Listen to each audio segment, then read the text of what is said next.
Hey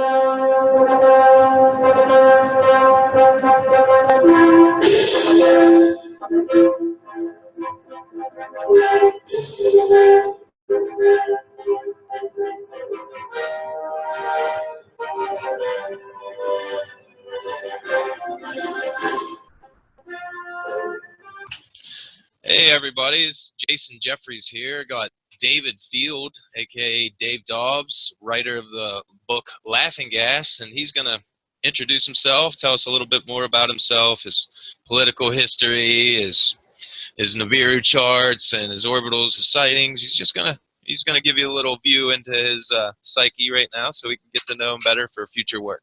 So, how you doing, Dave? Very good, thanking you. Very good. Yeah. I'm looking a bit more suntan when we last sort of first chatted. I'm up in the Pyrenees, sunning myself. It's beautiful, sunny summertime, and I've just been up to Rennes-les-Bains, which is supposedly where Mary Magdalene spent a lot of time, supposedly. I mean, you never know whether these stories are true or false. It's certainly not written in history, but maybe it's not about history. Maybe this is a bit about her story, and I think that's a big part of it, of what brings me up here. I think this, you know, I've come from Glastonbury from Glastonbury, which is, you know, I know this sounds actually crazy, but I found this dog at the weekend. There was a stray dog, and we're trying to find its owner, and it had been hanging around where we'd been parked up for like 2 or 3 days and not eating, and I didn't really want to feed it, but I wanted to, hopefully the dog would go off. And in the end, I tried to find its owner, so I followed it, and it took me to this spring, and that's how I found this Mary Magdalene spring, and I had no idea.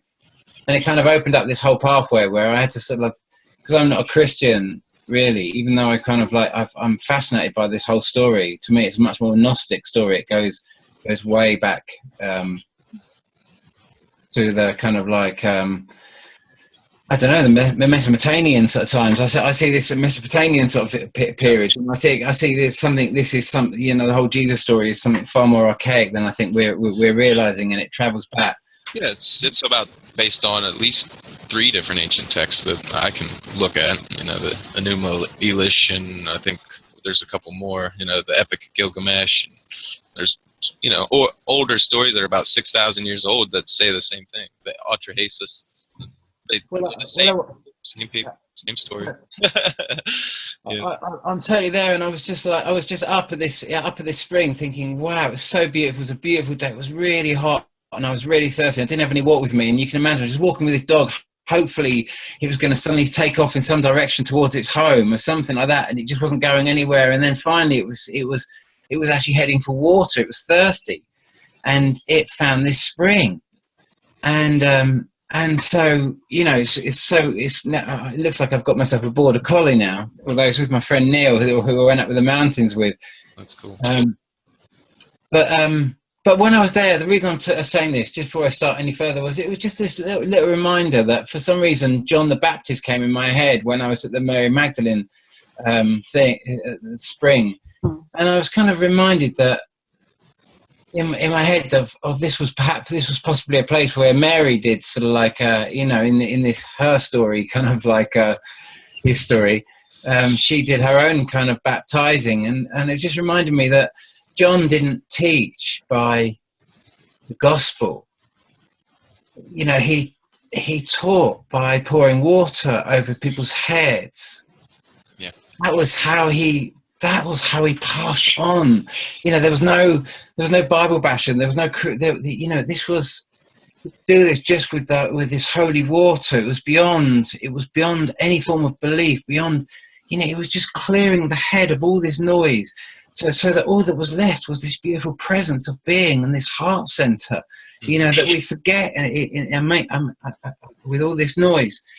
And I guess the reason I just brought that into this whole thing is that if you're going to hear any story about Nibiru, you're going to have to understand that you're going to have to battle through a lot of noise to be able to hear the story I'm about to tell you. And someone like yourself who's very involved with Rex running the Leak project, you know, I mean, you're already understanding that you've got to take everything you're believing and push it to a side for a little bit and become a lot more open to information. Look for a lot more corroboration in what you're understanding. Let your life become a massive line of inquiry where you open up infinite possibilities, infinite possibilities, and you consider the information, you consider the options, you look at everything that's coming in, and let your picture grow beyond the constraints and the restriction of belief. You know what I mean? It's all about this: is your glass full or empty? You know, we need to let go of the restrictions. And You make a good point there.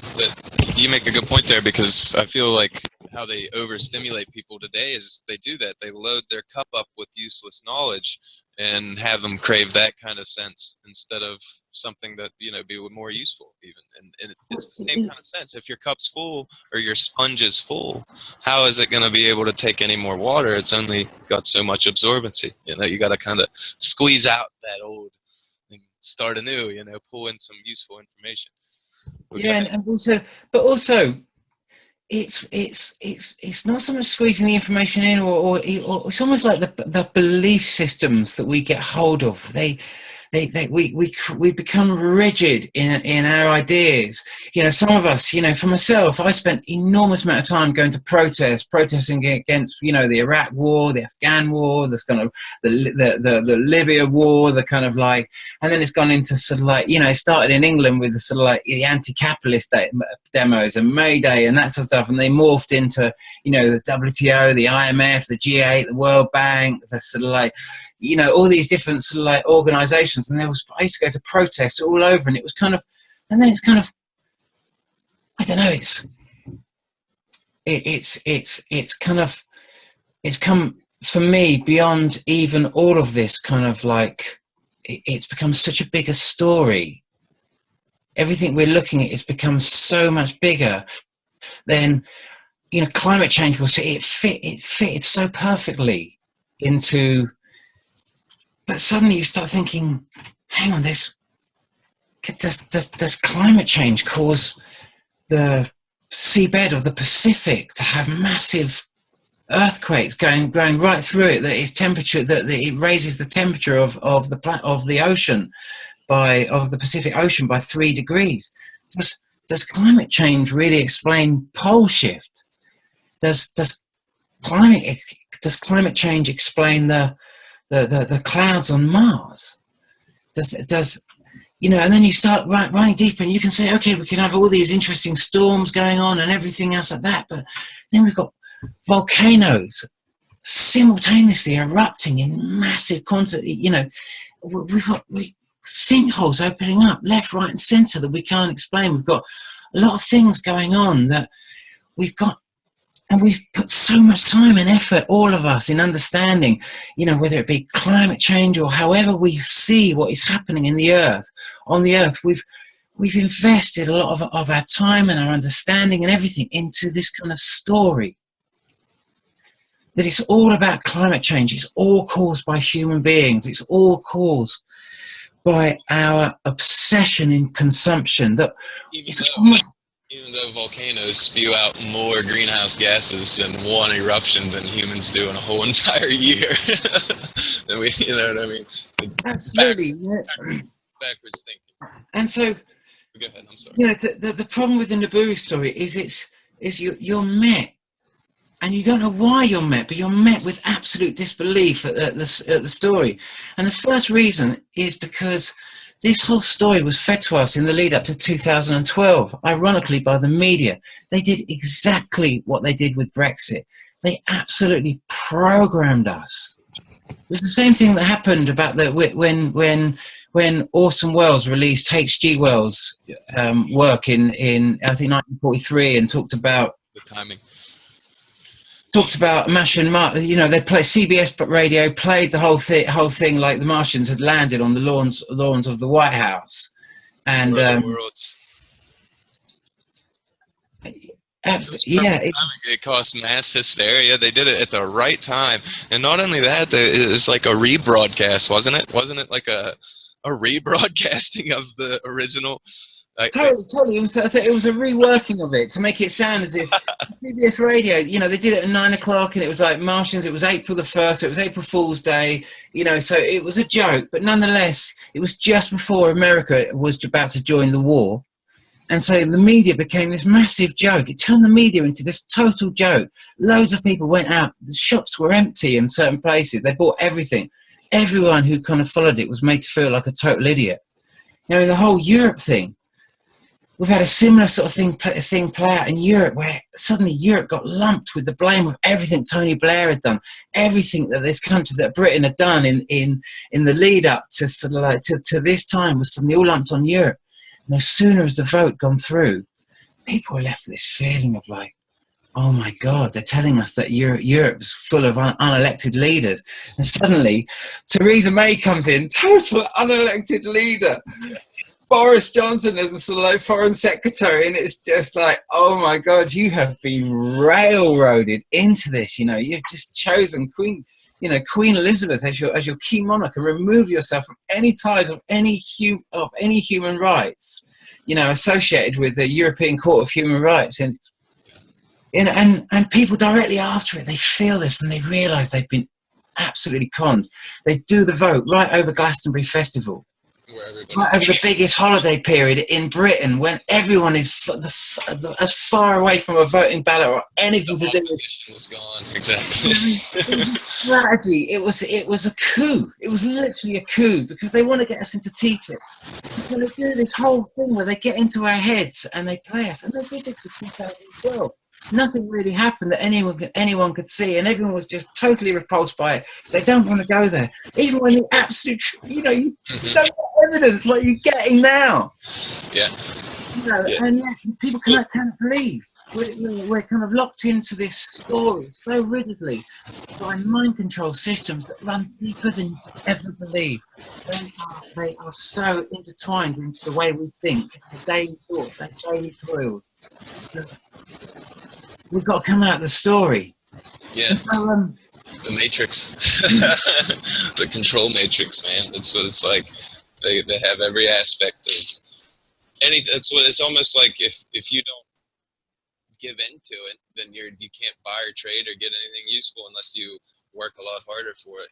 By like growing your own garden and things like that. Just more humble things that we should all be doing anyways. But I think about the places. I've been talking to a lot of people out here that they live in places that it's almost impossible to get like organic food or food without preservatives and things like that. And they were talking about that kind of stuff, and it just shows you a different perspective, I guess, than what we're seeing here in America, what you're seeing maybe there, and with the media and everything, just where the camera's pointed. It's why we need to have more conversations like this with people around the world, that are living in different parts of the world that we can actually see.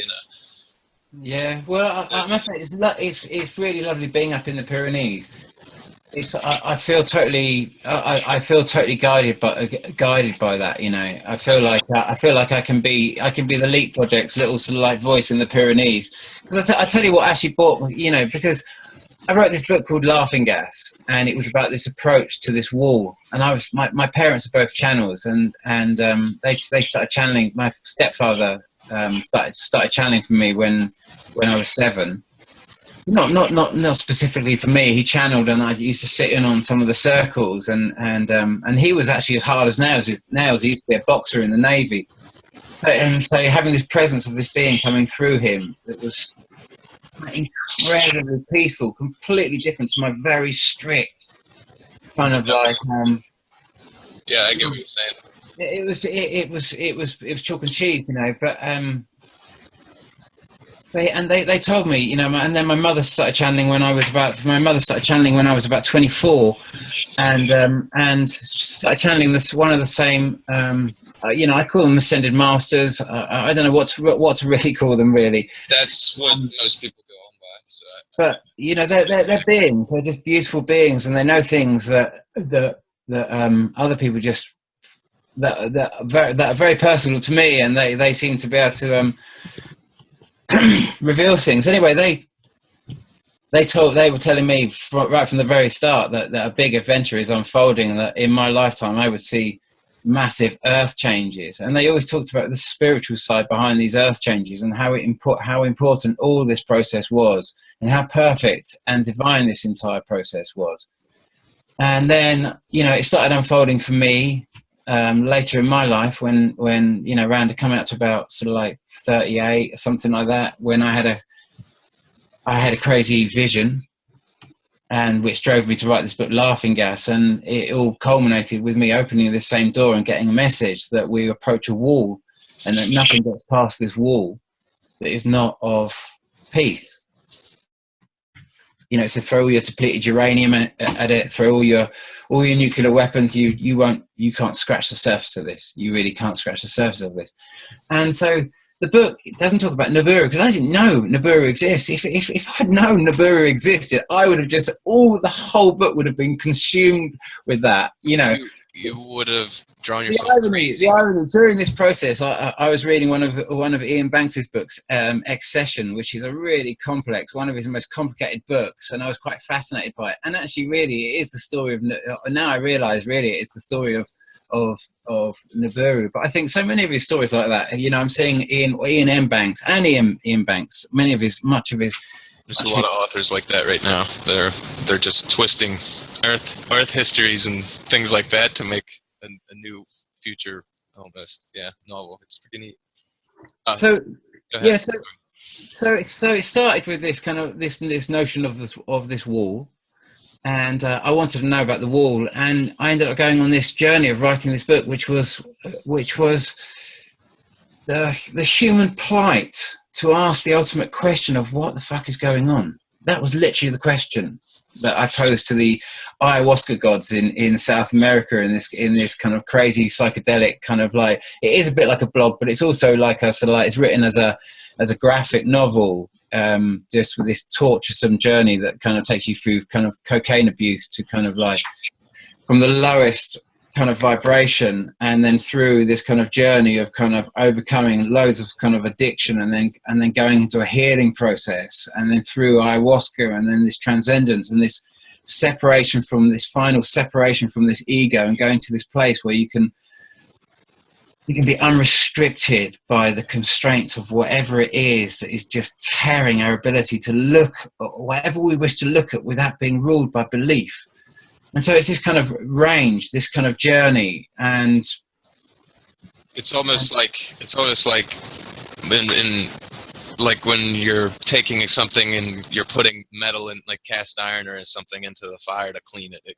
It goes through this process. The fiery crucible, fiery crucible. I know, but exactly. It's cleaner and a better being once it's done, but it was the process. Pure as nectar. No, I feel it is literally that process. That if that is, you know, you should write. You really should write the review for it. It is literally that process. Honestly, it's trying to go through that whole process where you have to do it, and to look at the dirt. You have to look at all the dirt. You have to own every last part of it, the ugly truth, you know, of what William Burroughs would call the naked lunch, you know, see what's really on the end of the fork, totally own it. I feel that naked is so mistranslated in so many ways when people say it. Like, it's throughout all the ancient texts. They meant naked in a different form. They meant like mentally and physically, not physically, you know. The bare truth, you know,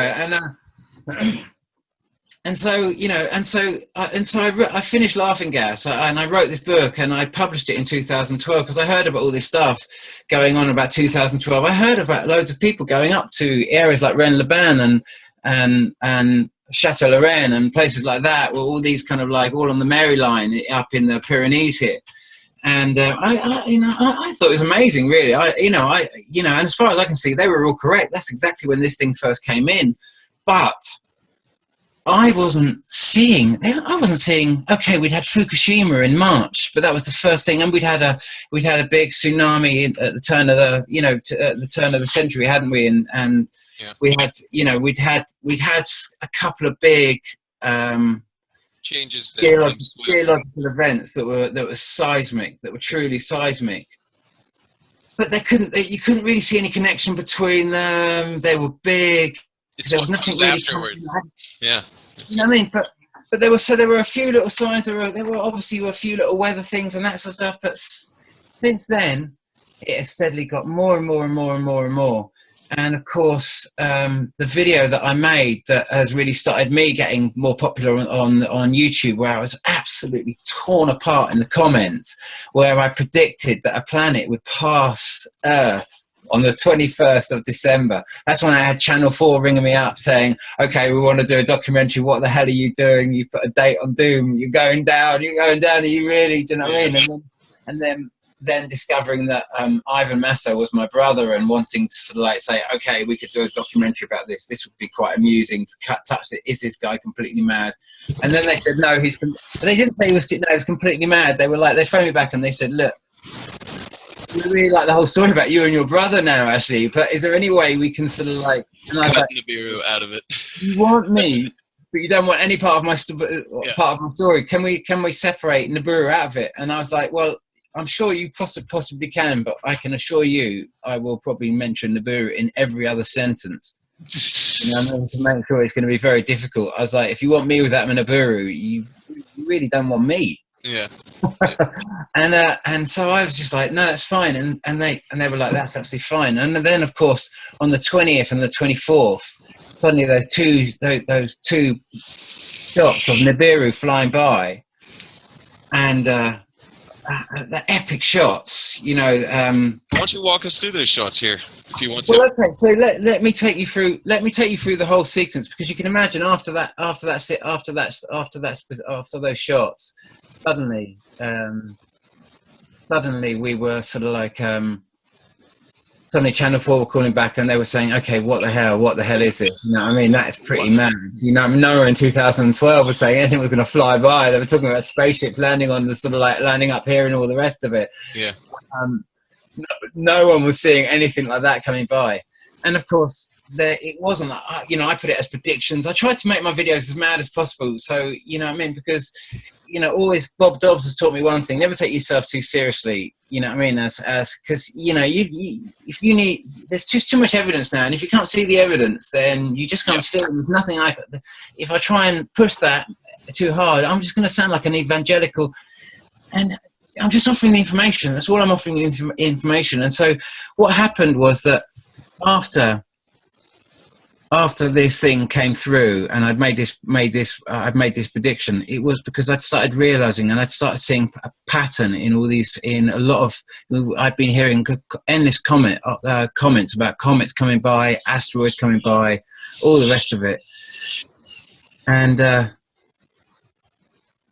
so that led to this kind of investigation into why there was this kind of 200-day correlation I started seeing in all these different events, that maybe all these different asteroids and comets were actually starting to be all the same thing, orbiting something. And so I started piecing together this information, and subsequently this is the timeline. And a lot of people will have seen this timeline, the timeline that I'm about to show you, but it's before we go on further, to really try and tell you what the spiritual message that I'm given about Nibiru, I just want to give you as much evidence. And all I'd say to you is, before you even start watching, remember all of these videos have been independently posted up by different people on different channels.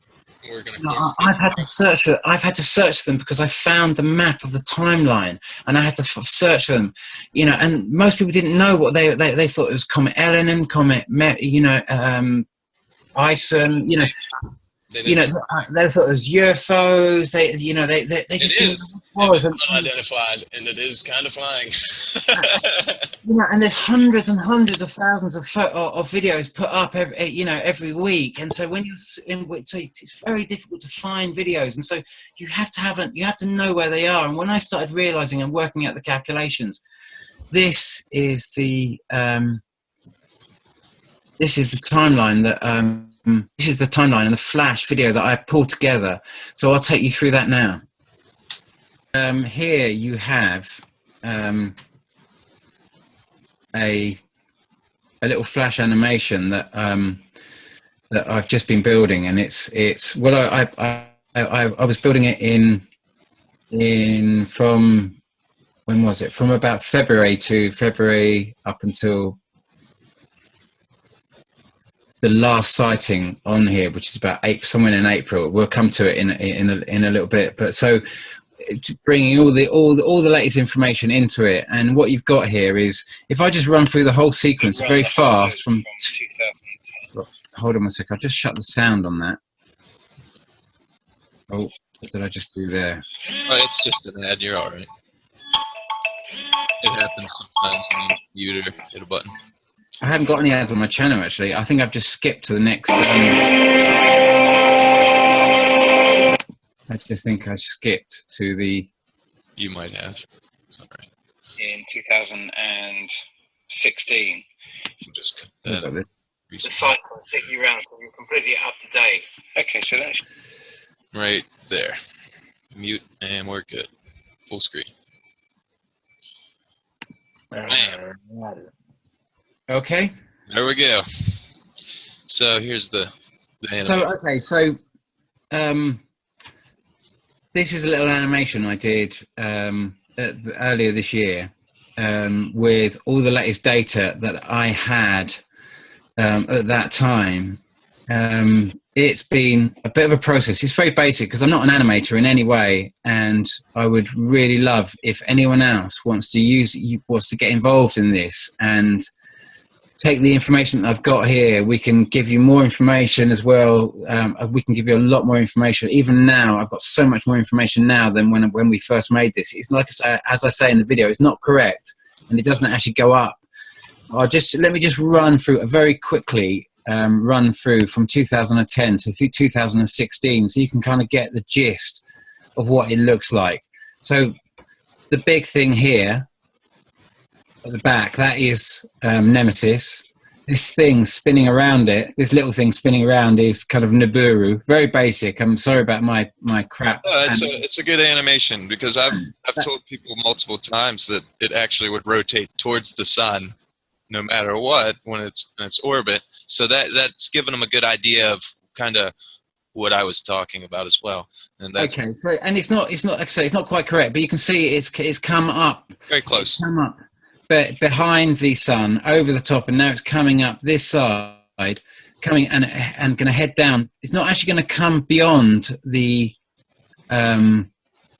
orbital circle of Earth. It's all occurring within this radius, but this is considered to be the planet of crossing, as by the ancient texts and that sort of stuff, and certainly by the Hopi texts and all the rest of it. It's the planet of crossing. It's Nibiru, as I'm understanding it. You know, what's interesting is we were just doing a video the other day with Rex with this, and when Comet Iceland actually hit the sun, it revealed this huge orb on 3 satellites. It was just this huge invisible orb that it started. You see this energy shield coming from it, and it actually looked like it was emitting solar flares, and then it just went back cloaked after about 14 days. But if you even look back at Nostradamus's predictions, it actually was talking about the cloud from this comet revealing the second sun. And I just thought that was actually interesting, and kind of went right along with what you're saying here. And sorry, but go ahead. No. So this was the basic. Now this kind of movement of it coming over the top of the sun, it's taken quite a long time to sort of work it out. And where I stopped it here on the 21st of December 2015, that was the prediction I made, because we've got I don't know if you can see my cursor here, but you've got Nibiru furthest away from the sun at this point in its cycle as it goes round Nemesis, and so it kind of, anything too close to the sun is always occurring for us in daylight hours, and so we just can't see it because the sun is just too bright. It has to come that far away from the sun that we can see it at the dawn or the dusk light, beyond the actual brightness of the sun. Mm-hmm. And so there's only a very specific time in the cycle that we can see it.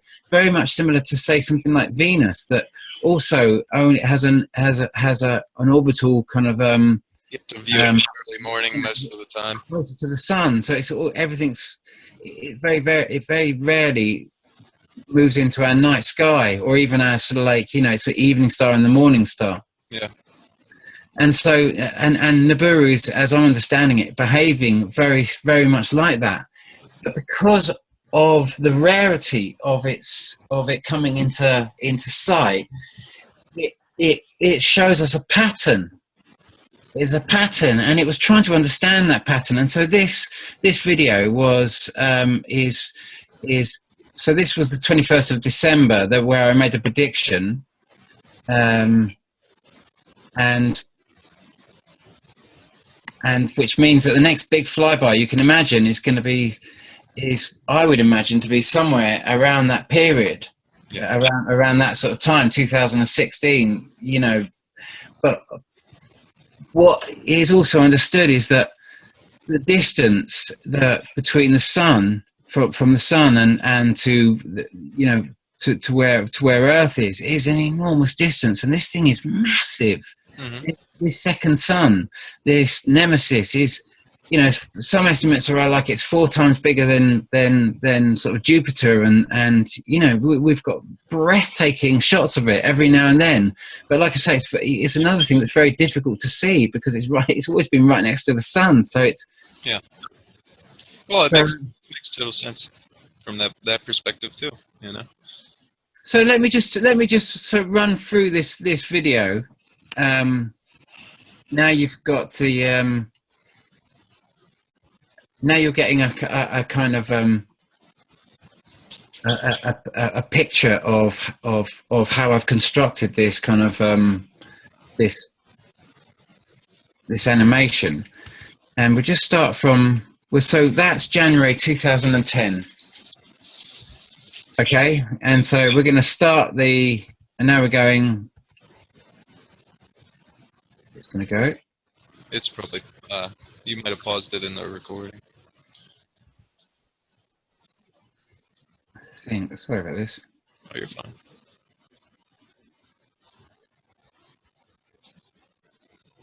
Come on, computer. What's going on? Here we go. There you go. So, in the first sightings as they appear, you just label them from how you've seen basically them correlating with where the Earth is and where the sun was and where the sighting was, right? Yeah, that's exactly what we're doing here. It's just taking us through the actual cycle. But the reason we've stopped here, which is this period around about here, is I guess around about March. And if I play this a little bit longer, it's just going to jump to this other angle, hopefully. There, that's what I wanted to capture there. And this actually goes along more with how I've been researching it. It ties a little bit more into my research with this angle, and I understand it's harder to view if you. Yeah, and so. the reason I've kept it more perpendicular is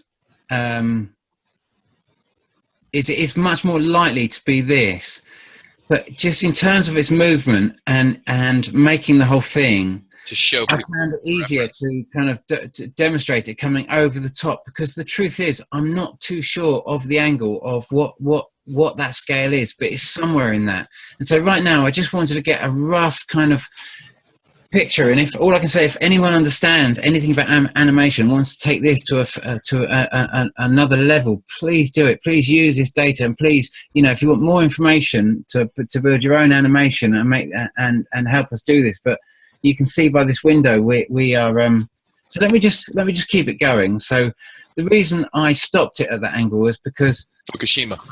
Because of Fukushima. This could, if this was the angle, then then Nemesis could have very likely been close to the closest it's been to Earth in the whole cycle. Could have been on its way in round about March 2011, and it kind of fits in with all the other sightings. It does logically fit in, but let me just keep it going. Go ahead. And we'll keep the sequence going here. Sorry about this. I kind of pre-done this video and stopped it here on the notion that we talk at this spot, and I obviously allowed a bit more time. Oh, it's fine. But hopefully, it's an interesting angle I like right there. Actually, hey, that's the first sighting. So we stopped at the 5th of August 2011, and that was it was the 5th of August, and it's also the 27th, I believe, of August as well. So he saw it twice. There's the two comas. The ancients all talked about that as well. So it's and something that massive. It has to be between Mars and Jupiter at least. They start getting comas once they pass in between that area. So you know that it has to be closer than that, and it has to be massive to have two tails, or just have one. So. Absolutely. I mean, and also, it's why does it have tails? I'm of an opinion that it has a tail because it's been spinning very close to the sun. Yeah, that's if you read a lot of the ancient texts, and if it really is Nibiru, then that's why they had to shield their atmosphere, because as it gets close, it would just to the sun in its orbit. It's basically safe out there at the distance, but once it gets close, it's rapidly burning matter and depleting everything off of it. And it keeps spinning very close as it's come over the top of the sun. It's kind of like as it's come over the top of the sun, it has made this enormous amount of I think it's vaporizing the surface, and that's the trail you're seeing behind it. Yeah. Okay, so so the date that hopefully you got on screen there is Friday the 5th of August 2011, added 200 days and repeated 10 times. So that is literally just taking the 5th of August, adding 200 days and just repeating it 10 times. And you can see all the dates. And these were the dates that I started searching along this timeline, because I'd had a few of the sightings, and I was noticing that you could get kind of like 200 days. Yeah. 200 would fit into that sequence perfectly. Hundreds would have fitted into it. But so there was a chance of the 200, and I started researching it, and then I started finding all these different dates that were very close to these, these same kind of 200-day timeline, I suppose. And this was, we were told this was I've put Elenin. And we were told that the previous sighting was probably Elenin, and I ain't buying it. Huh? I'm not buying that it was Elenin. Just not buying that it was Elenin. That's massive comas. Those are huge. That was 2nd February 2012. What would we would have been expecting? The 8th. So that's 6 days out. Days we'd be expecting the 21st. Not the 2nd of February. So we were 19 days out. That's not, that wasn't that bad. So even when, so the next one was Saturday, the 8th of September, 2012. So I looked everywhere. I still haven't found anything. So 8th of September, we're missing one. But honestly, we've got most of them. You're going to be amazed at what you're about to see. But 8th of September, we're missing 2012. Yeah, so if you guys can search through your footage, see if you guys can find that. Yeah, let us know. Send it, put it in the comments, whatever you can. We'll put it in the next video. Okay, this one, 14th of February. That was 2013, wasn't it? 14th February 2013. 13, yeah, passed over January. I've got all the links for these videos. So hopefully I'll give them to you so you can put them in the video. And it was some fascinating commentary that went when these videos. And if you want to see that, then in my original videos, you can also see the original all the original comments, because they're very authentic. All these people have discovered these. Notice there's two there. So this was one of the first times. There's a few times where we've seen two things orbiting. That just corroborates more evidence for me. That just makes it more solid. We know that this was a solar system, not like a mini solar system, not just one thing. No, so we were expecting the 27th of March, and I put, so how many days were we out? 14th, 2nd, 2013, 27. So we're 42 days out. So that was quite a big, I was 42 days out on that one. But the Earth cycle is 365, so you got to account that we might be a different part in its cycle, so it could come earlier or later, Okay, yeah, so it could do, but also you've also got to understand that the way we actually see it, where it depends a lot on where the Earth is compared to where. Yeah, exactly what I was saying. So there is going to be a bit of a change, but this was just to say that the big Russian meteorite, ironically, came the day before the sighting the sighting, the video shot. This was the day before. Yeah. It was a big meteorite. So this thing clearly has junk, you know, with it as well. You know, there's other stuff up there. So then you got the next sighting on the 14th of October, 2014. Starting to come towards us in that angle. This is right at you're looking at it right at the top of the cycle. So and it's coming way into the sort of like way into the is it? I'm not too sure if it's dawn or dusk there. I can't remember the time of the video. Maybe it's sunrise or something. But sunrise is, yeah, because it goes away as the sun comes up. I believe it kind of fades or blends in. Looks like it, doesn't it? I think it's sunrise. It's in Australia as well, so it'd be flipped from our perception. So, yeah, you know, it's the tail is behind it. It's coming right for us there. Yeah, it's spiraling at us. It's spiraling right at us at that point. It's really neat. Yeah, totally. I mean, it's a breathtaking shot. When you hear the guy's commentary, this was the second time by the sound he saw it. So he saw it the day before, and he got up in the morning to see if it was there again. He thought it was a massive UFO. He was convinced. So I found it under UFO sightings. And honestly, I was trawling, and there was so much confusion with the actual date of the video as well. That, it's a breathtaking shot, utterly breathtaking shot. That is the best shot, I think, on the net so far of Nibiru coming in exactly. Well, I say it's exactly. I'm just trying to think out whether it was. It makes the most sense because it's from Australia's point of view. I think that's what really makes it. Like sunrise, doesn't it? Yeah, as the sun comes up, it blends into the sky. Notice it's moving down as obviously the Earth is moving, but it's actually moving down because the actual whole system that it's moving round is moving. Mm-hmm. So you're really getting an idea of the speed of Nemesis, that Nemesis is traveling as well, because obviously the sun is. I think the sun is rising. I might be completely wrong there. It did say at the beginning of the video, but. Yeah. 13th of October 2013. So it was the 14th of October. Yeah, that was Valentine's Day. Day out. It was a day out. So literally one day out. Look at, I mean, this is a fast run of it, just so you can just get a picture of it. Just you can see its two tails spinning right at you. And if I pause that there, notice how I put this in because I played with this for a little while and I had to get the video. I really just had to get the video out there. And so it was just like it was. And in the video, I'm not saying that this is the correct route. I'm just trying to get an idea, ballpark.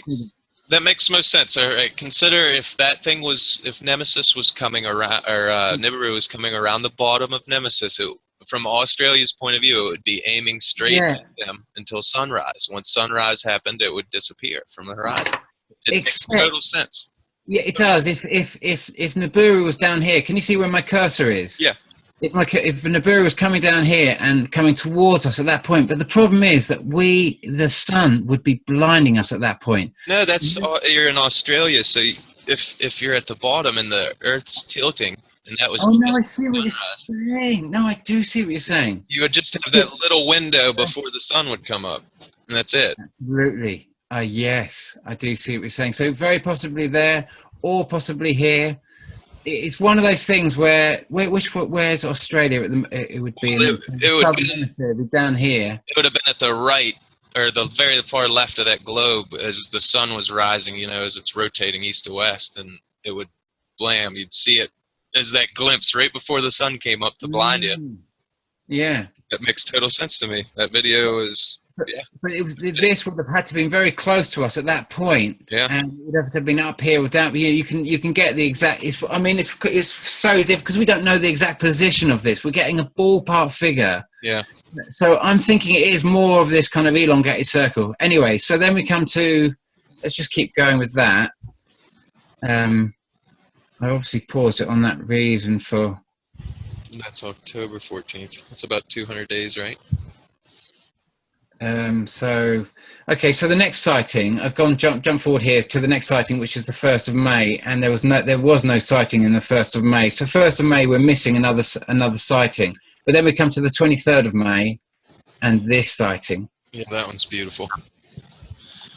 It's got the two comas coming off of it, and it's what more could you ask for? I mean, and you know, we're expecting the 17th of November, 2014, and it was 6 days out. I mean, That's amazing. You know, when we're told this was, we're constantly told that these comets are come flying close, but do they really have this kind of? Then we've got the 8th of June.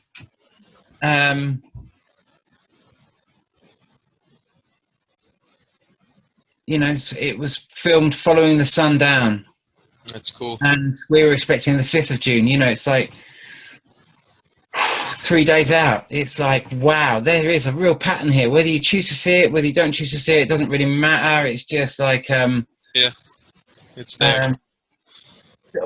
I've stopped here on August 28th, 2015. Let me just pause it there.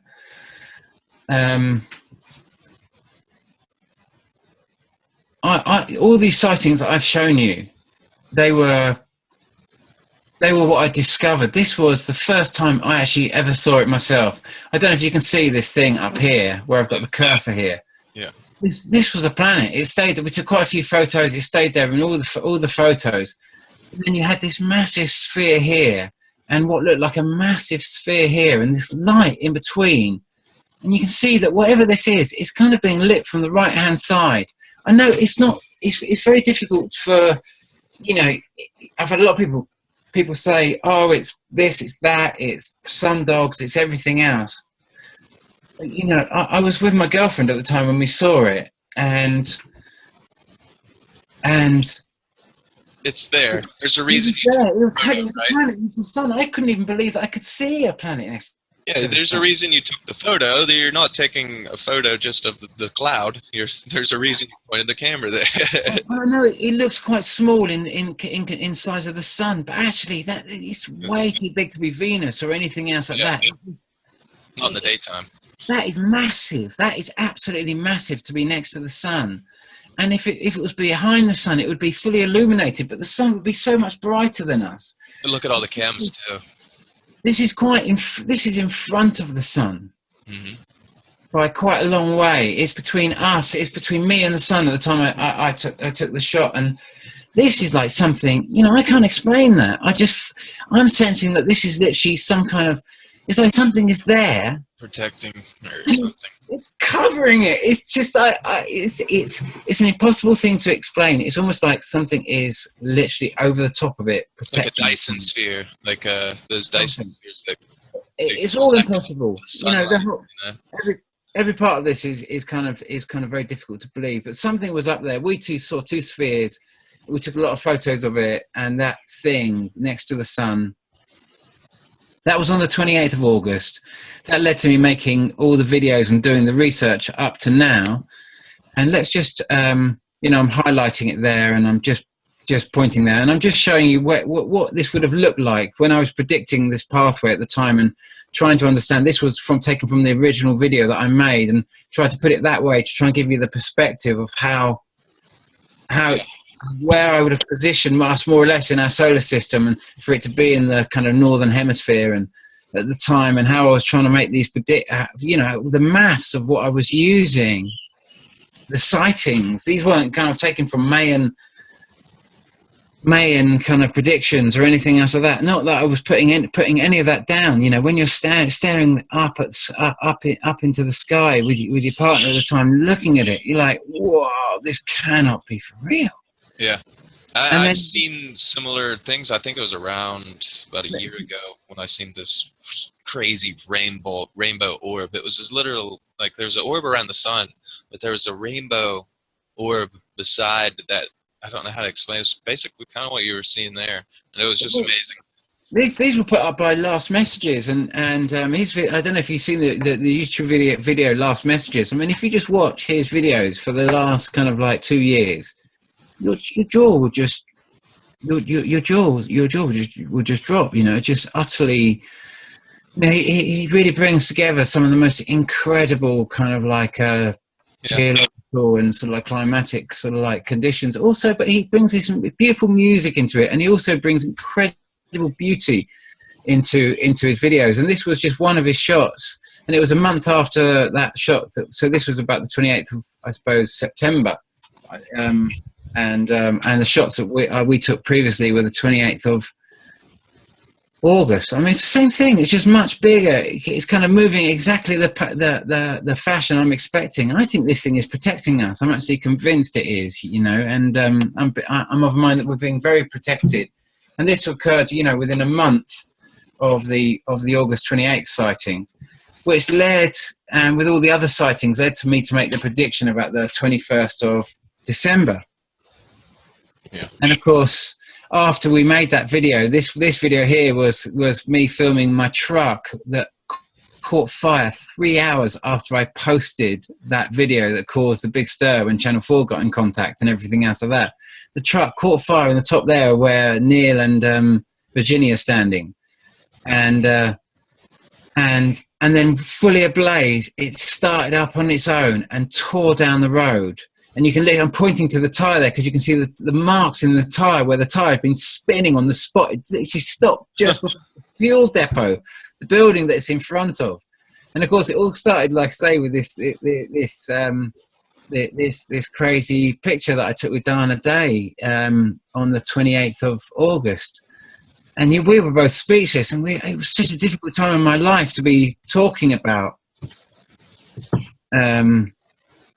Nibiru, because everyone just thought I'd just lost the plot. And you know, and then to suddenly say that this thing's going to fly by on the 21st of December and putting a date on Doom and everything else like that. Of course, what I haven't really talked about in this is that, you know, before I actually show you the video that came out was that I'd had a dream that had taken me to the mountains in the first place. Well, a friend had invited me to the mountains for his 50th birthday.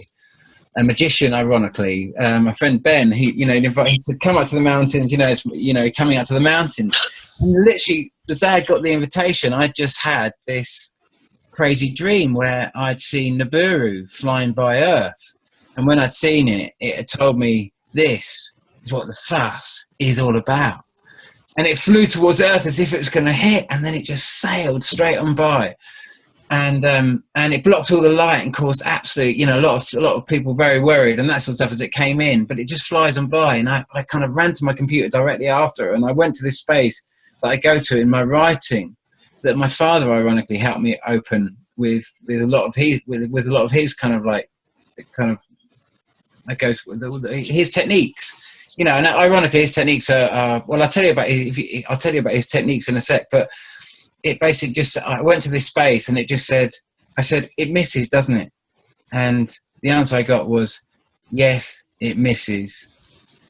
It is not human karma. Oh no, it is not human karma. It is deemed, you are not a race at war. You are a race subverted with war. And that will now change. And it was like, you're going to wage peace, right? That's what you said. Yeah, it was just like, don't worry about that. What's happening to humanity is a very important process because it's a much, much bigger picture that's going on. You're all going to have to do and follow your hearts in your own way, or follow your heads. If you are of belief and you have to go with that rigid mindset, and you cannot see what's happening. But that doesn't mean that you're going to go down with this. We're all being guided one way or the other. Maybe it's just not right that you see this right now. For a long time, people were telling me this was coming in 2012. I didn't believe any of it, and I was writing a book about the whole thing without even realizing it was coming in. And then suddenly I see the literal reality of what this wall is and what this wall is made of, and how powerless we are against it, because you can't change this, or you can't change the course of this. But what you can do is invite the gods in to help us through the transition of this, because we are nothing without the power of the gods in this. That's the crazy thing about this. And so it's a much bigger message, and you can imagine up until the 21st of December, I was considered utterly mad, and pretty much by most people, I would say that I'd say a lot of people just think, actually, no, David Dobbs is pretty mad at the moment. But nonetheless, I made a prediction about the 21st of December because of all those sightings that I've shown you. And if I just put that in, that just stops on the 21st of December 2015 there. I guess that's just kind of showing you the whole cluster. And, you know, as I've said here, I was considered utterly insane to see this. And yet this was seen on the, I think on the 20th of December 2015. There's like floods and all kinds of crazy stuff happening around that Oh time. man, it was just in Marseille. You know, people died trying to save their cars because their cars got washed away and stuff like that. You had crazy stories about sort of like the floods were just incredible. You know, the floods in England were just off the radar. A sinkhole opened up on the M42. You know what I mean? It went absolutely insane. You know, it was such a, and this was just such a full-on sighting to see this thing exactly right on schedule, like right on schedule. Yeah. And then you had this footage by Becky Lewis that followed, and this was a morning shot on the 24th, Christmas Eve. And if you listen to the original footage of Becky Lewis is describing this as it goes over. I mean, it's just utterly breathtaking. Yeah. You know, and then, okay, so then what happened was after this footage, Becky Lewis. I'm just going to jump forward to let's just jump forward now to. We're just going to.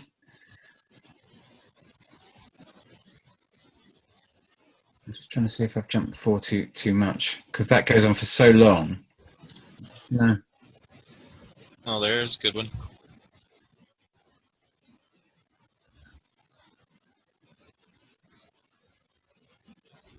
There's two of them in that one, yeah. Okay, bear with me a sec. I'll just find the right spot. Is it there? We've done that, haven't we? Sorry about that.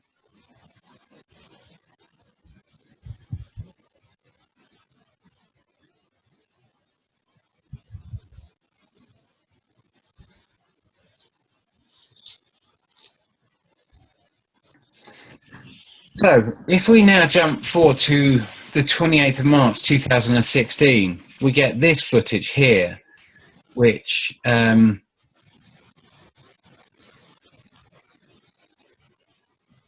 is really kind of like sorry, let me start again. Sorry. Okay, so if we come forward here to the 28th of March 2016, we get this footage here, which was also shot by Becky Lewis. But this is actually shot in the evening. Now, you want to notice something absolutely amazing about this is that again we see two again. So we're starting to learn about a second orbit of something around Nemesis. Yeah.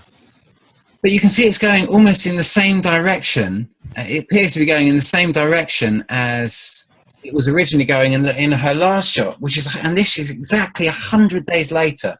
So we've always been seeing these shots every 200 days, and suddenly we get a shot exactly 100 days later. And I just made a video the day before I shot this, and Becky Lewis had made a comment about this saying, oh my goodness, Dave mentioned that we're coming up to the 100-day cycle, and at some point we're going to see this within the 100-day cycle because we're going to see it on the other side of Nemesis when it gets far enough away from the sun. So if we see it here, and this is turned upside down, I'll just pause it. You notice if we see this, if we look at this image turned upside down, we would see what it would look like in the morning, because the Earth would be the other way round, so to speak. You know, we would be looking at the same view from upside down. And so we can see it is literally traveling in the opposite direction. Yeah. It's literally doing exactly what we'd expect it to be doing. it's just let me just. I mean, Yeah, it's nice footage right there. you know, that is, Same thing. You're seeing the same thing. you know, you know, and I'm not trying to convince anyone because, you know, for me, I'm just letting go of this process. I realise I can't do any more than what I'm doing right now. Other than really sort of like, really that is, you know, that is. Why have I stopped it there around about that point? Okay, the reason I've stopped it there is just to show you. See where we've got Nibiru at the bottom here. Yeah. Pretty much as it's been coming over the top of the sun, its proximity has always been so close to the sun as it's been coming over. We've never been able to see it. It'd be 100 days good to get from here to here, and obviously 200 days to do a full cycle. So we're kind of like, we've only been able to see it every 200 days, and for the first time we're starting to, like I say, see it we are now going to literally see it around about every 100 days as it leaves the leaves the sun. I mean, in theory, this whole thing should start coming into view a lot more now because it's moving away from the sun. So let's just keep the video going here. That was obviously,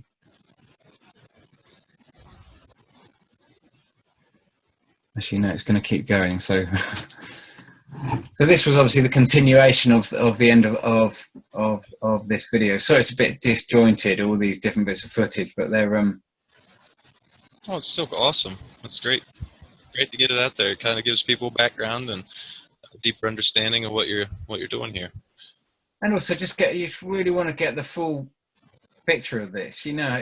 This isn't just one person chucking this up. This is just loads and loads of corroborated testimony. It just so happens to all fit together like a jigsaw puzzle perfectly. Can you imagine when I've discovered it all, started piecing it together? I just couldn't believe it. I was just it was just breathtaking, you know. And is. It's a process. It's a learning process as well. You learn so much. You learn so much on this journey. You know, if they were asteroids, they would have way burnt up by then. And if they were jet planes, they would have been traveling. I mean, not jet planes. That's for sure. It's breathtaking, and also when you put the footage together from the footage that was coming in on the 5th of August, 2011, and say that footage in December, and you put them two together, they move at exactly the same speed. They mirror each other. So, meaning that at one stage it was coming into the sun, going over the top of the sun, and then coming out from the sun. And they mirror the movements of Nibiru. Literally, when you put them next to each other, they literally mirror each other perfectly. So, okay, so the video now stops at the 9th of July 2016, which was leading up to the time around about Glastonbury. So the last time I made a video was round about that time. I thought, well, let's bring it all in and bring Glastonbury, because I always do big things at Glastonbury, and I haven't done something this year.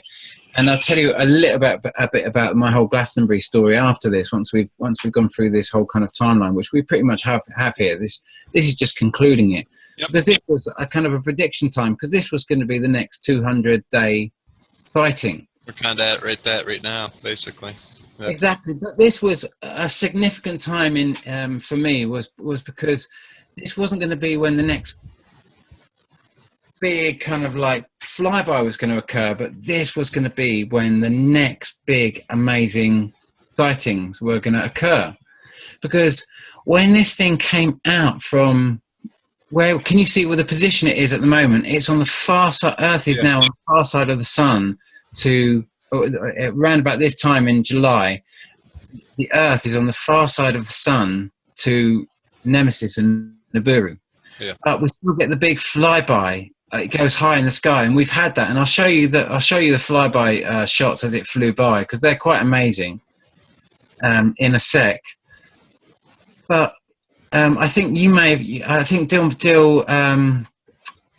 is it Dill Thomas or Dill Martin? I can't think who's got. It's Dill Bill Martin. Martin. Yeah, Yeah. he usually has a lot of good footage of. He had some amazing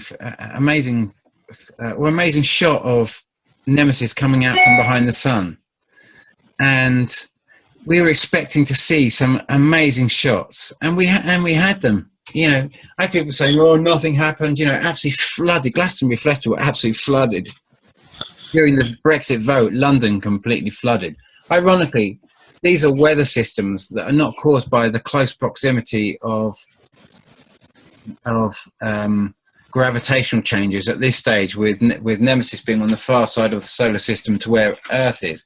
But these most of the weather cycles that we're getting are a result of the earthquakes happening under the Pacific, causing the Pacific temperatures to rise, and massive amounts of moisture is now being added to the atmosphere, and it's causing massive changes, massive warmth to the ocean, and this is creating a whole new series of weather systems that we've never experienced. But obviously, as we get closer to Nibiru this year, obviously, I don't know whether we're going to get one more year to go by, whether this is going to be the closest flyby. But to me, by logic, this would probably be the closest flyby by the size of the sighting on the 20th of December. I'll just let this video play. It's fine. Show when we get to December this year, it'll be pretty close proximity here. When it starts up again, I'll sorry about this. It was just going for.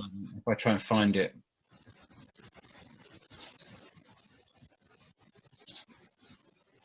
Come on. Oh, it's no big deal, bud. We get to cut all this stuff out. Took all the bits out. This bit kind of like. Oh God, he's done it again, you little bastard. Sorry about this. That's a really long piece of footage, though. I like that. Okay, so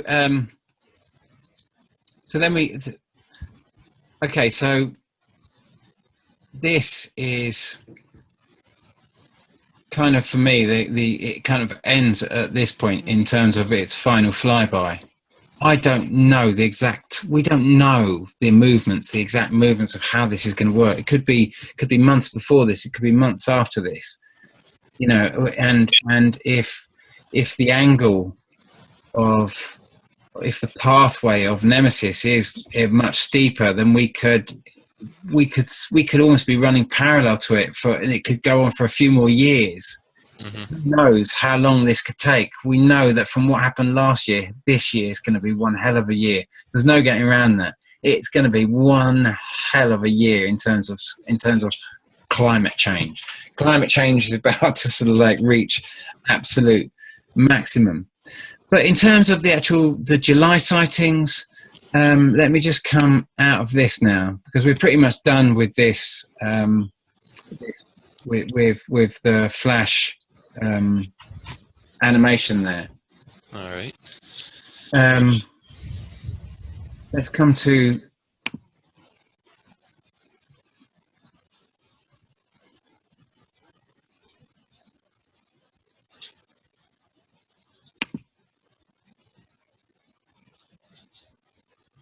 Just come along. Okay, this is kind of this was exactly the time, round about the 9th of July. It was picked up by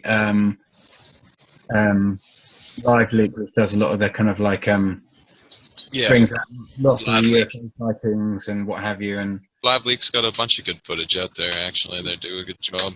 I'm not too familiar. I don't follow them a lot, but I always see their little thumbprint on a lot of the good stuff I watch. You know, their little video thumbprint up in this corner. It says Live Leak.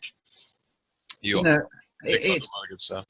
It's the furthest away from us, pretty much, because Nemesis is kind of heading away from the sun now, and we're on the far side. That's the furthest it's been, in actual fact. So it's very difficult to see now, without zooming in. But you'll notice that where the sighting on, say, the 20th of December, and the sighting on the 24th of December just gone, you can see where we're close to it.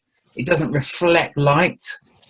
You don't see the planet. You can only see the light being caught in its chemtrail, but you can't see the planet because it's not reflecting. It's between us and the sun. Mm-hmm. As here, it's on the far side of the sun, so it's literally reflecting the sun. Up. So we can actually see the planet there, as we've seen in a few other the other shots. But it's directly on the other side at the moment to the sun, or of the sun to when this was taken, around about the 9th, 10th, 11th, around about that sort of period. That's when this came to view, and it was way above or below the sun. Exactly, its position is just basically the furthest away from the sun that we can actually see it. As when it's too close to the sun, like I say, we just can't see it. We're blinded by it. It's all occurring in our daylight hours, and we just can't see it. Yeah, that is, and I can imagine that lots of people have said, "Oh, nothing happened," blah blah blah, and I've kind of seen it as people thinking that I'm just like. They're looking at things on a much smaller scale. If this thing has a 3,600-year orbit, I mean, they're looking at it within a couple-month period, then they're looking at it at a much smaller scale. It's an overall bigger story. The whole thing is this thing is in long play. Yeah. It buzzes the Earth, but it's taking it actually came in closest proximity, like I say, around about 2011, and I think by 2017, this thing's going to be long gone. But I can, how many more years? Maybe we've got one more year. Maybe we can do 2 more years. But the 20th of December sighting, that was big. This thing is there. I mean, I don't know what you think that is. I don't know if you think. From what I'm seeing, then we have no later than a year before everybody is pretty much aware of this and sees it everywhere.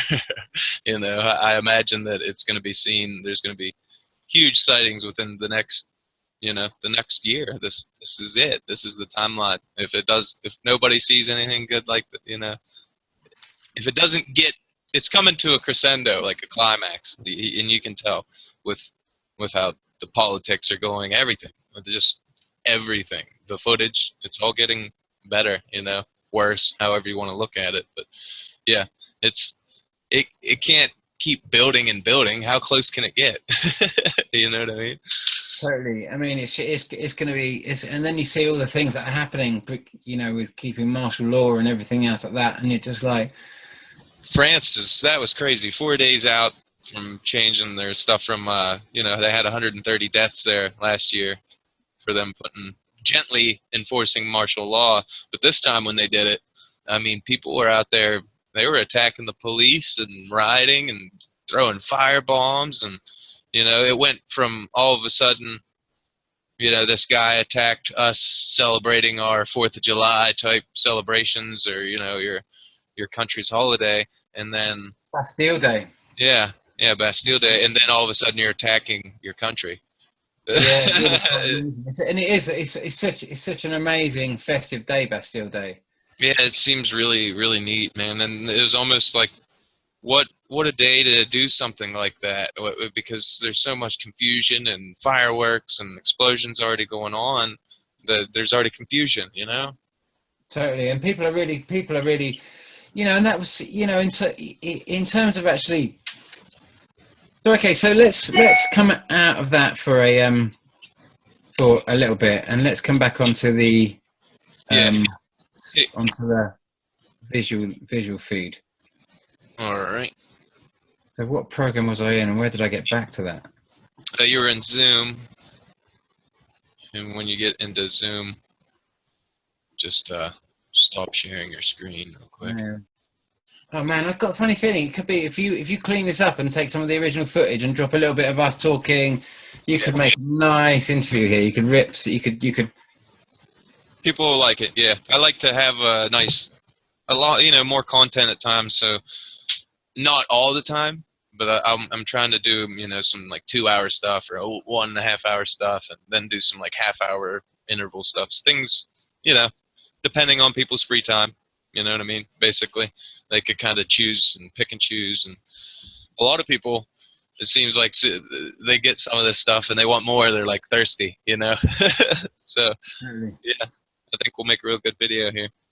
But yeah, if you want to go ahead and start talking about, why don't you give us a little introduction into your political career there and what you had going on with the Glastonbury festivals and the House of Come-Ons and all that stuff. That was pretty neat. If you'd like to introduce and talk about that and talk about your book a little more, if you want, and how this all ties together like we did last time. Okay. I want to do that. Go for it. We can take a break here for a second if you want. Actually, we could have a break, couldn't we? Yeah. Let's have a break. So, Right. can we be back in 5 minutes? Yeah. I just Perfect. Okay. All right, so we're back from a little brief break, and here, go ahead and pick up from where we left off, Dave. Okay. Yeah. So you've kind of seen you've seen the timeline there, and that was really that was me trying to kind of put together as much information as I had at the time earlier this year. Now we've had more sightings. The one I showed you, the most recent one, and we've had the brilliant shot of Bill Thomas showing the footage, showing that shot of Nemesis coming out from the sun. Yeah. I mean, it's the one especially he knew right early morning right where to look. He had the trees were in the way, there was clouds going in front of it in the one. I mean, it was just so perfect in the one. You couldn't deny that there was something there, at least reflecting light. It might not have been giving off light, but it was at least reflecting, and I don't know what else to say from that. And we kind of know the position of it now. We kind of know we know so much more about it now, and we don't know how, and there's obviously so much we don't know. And but beyond that, what is it all about? What is the bigger picture here? Yeah. And so I've kind of gone through the timeline, and I suppose it's now looking at what's the message, what's the big message that's behind all of this. And when I was writing Laughing Gas, I was given the opportunity to see what I call my ego. And I say my ego because I was just writing, and then I suddenly got this message, and it said, do you want to... Well, I was writing about the ego, and I was talking about this relationship, or I was experiencing what was like literally a discussion as I was writing, and it was in the early stages of me opening this door, and I was writing, and it would just go into this. I would just go into this process, because my father. I was going to tell you how my stepfather kind of, I suppose his way of initiating me into the process that I do was, I told him, Dad, I've had an amazing vision. I've been told I'm going to write a book. But I feel that me going off to South America every time I want to open up a link, it's not a sustainable way of me doing this. Yeah, of course. I want to learn how to do it like you do it. And he just turned around to me and he said, well, son, the first thing you've got to understand is you're not special. Yeah. He said, nothing's going to come towards you or come your way that's not merited by the effort you're willing to put in. He said every soul is equal. He said it's not going to take you by preference. It's going to take you by the effort that you're willing to put in. And I think there someone like Becky Lewis, who's always out there with a camera, always trying to get her shots, and does this process religiously. And when I was writing, I'd get up at 5 o'clock every morning and I'd do my writing practice. And my father said, you have to write everything for a period of time. Comes through you, so you get to sort of know yourself and know what's coming. You can't leave bits out. You need to see it all, even those dark bits. You need to bring it all out to try and get to understand which parts you're trying to access most. And And so was this. So began this kind of like this journey. And at this stage in one writing, it said I was talking about the ego, and it said, "Do you want to see?" And I'd literally written, "Do you want to see?" And I was just like, there it was on the screen in front of me. You know, it was just so. And I was like, "Do you want to see?" And I was like, it was like that moment in the Matrix. Where sort of like Neo is just sort of like looking at his keyboard, and I just wrote yes. Yeah. And then I could feel the presence of this thing with me, and then it went. And it's not so much I could feel the presence of this thing with me. I could feel the moment it left me. Yeah. And I was just suddenly on my own in the room again. It was just like whoa. That was it. Was very exciting. It was an exciting feeling. And then that morning, I woke up. My alarm went off at 5 o'clock, and I had the most pounding headache. And I went to my walk. I was up in the mountains. I'd locked myself away up in the Himalayas in Manali. And so I was really isolated during winter. So I could really properly go, you know. And I had to go to Manali to do it. You can imagine, not just because it was this kind of like beautiful kind of like sacred place, but also it was the only place I could afford to go where you could lock yourself away for like 6 months at a time. And you know, for 20, 30 quid a week sort of thing, and actually do something that would be, you know, that would cost so much money in the West sort of thing. Yeah, makes sense. My alarm clock went off, and I went to and I had this pounding headache, and I went straight to my water jug, and I just drank like a pint of water just to see if I could. And I crawled back to my bed, and I knew I wouldn't be able to write that day. And I just put my head into my cushion, just dropped down onto the bed and put my head into the cushion, and I put my head, I kid you not, crystal clear, straight into Mars. And I was looking out over the terrain of Mars, and all I could see were what looked like millions of beings. And they were all on their knees, bent forward with their heads resting on their arms. And they were all shouting like angry, like not shout. I couldn't hear them, but I could feel that. I could feel their anger. I could literally feel it, like a resonance. Just this, you know, obscenity. And I was thinking, and there was one character. I was kind of raised up slightly above everyone on this plane of. You know, as far as I could see, there were these beings. I couldn't see any of their faces because, well, like I say, their heads were resting on their arms. But there was one, and he was sitting there. He was on his knees. He was upright, and he was pounding his temples, literally pounding his temples. But I couldn't see his face because I was behind him. And as I looked at him, I said, "You're pounding my head, ain't you?" And he just stopped, and immediately he stopped. I just felt the pounding stop in my head, and his arms dropped. He was frozen, and then he just went right. He just looked round at me, and his face, he was ancient. He was absolutely ancient. He was gorgeous, very long face, all the skin stretched around his face. He looked older than anything I've ever imagined. He had this like skull cap on and this black cloak, like an old monk or something like that.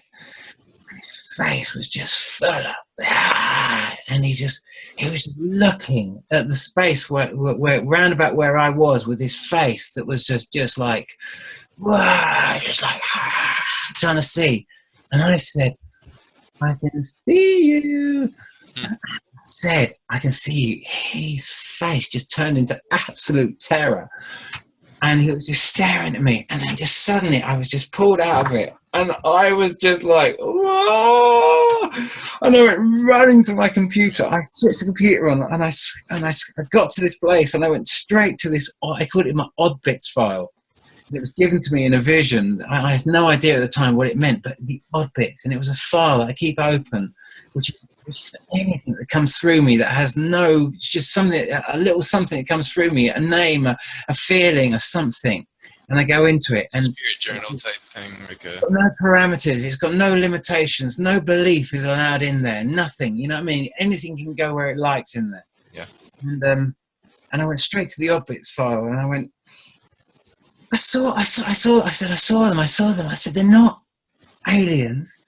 They're not reptiles. They're humans, because they were like, they had human form. Well, they looked like humans. And the immediate answer I got was, no, they're not aliens. They're not reptiles. They're not humans. They're souls. Just like you are a soul, they are souls. Just like you are a sacred soul on a divine pathway. They are a sacred soul on a divine pathway, but they got stuck in a cul-de-sac. You're helping them get out. You're helping them get out of, and it was like, just as you have helped, as you have been helped in your pathway, so in service you help those trapped in their pathway. You know, difficult places, and this was, but the thing is, it was Mars, and I was just mesmerized by this whole thing. Oh, and then I said, so that's my ego, and it said, what makes you think it's your ego? And suddenly I was just like, that's not my ego. And it said, you carry the load. It said, you think your ego sleeps when you go to bed.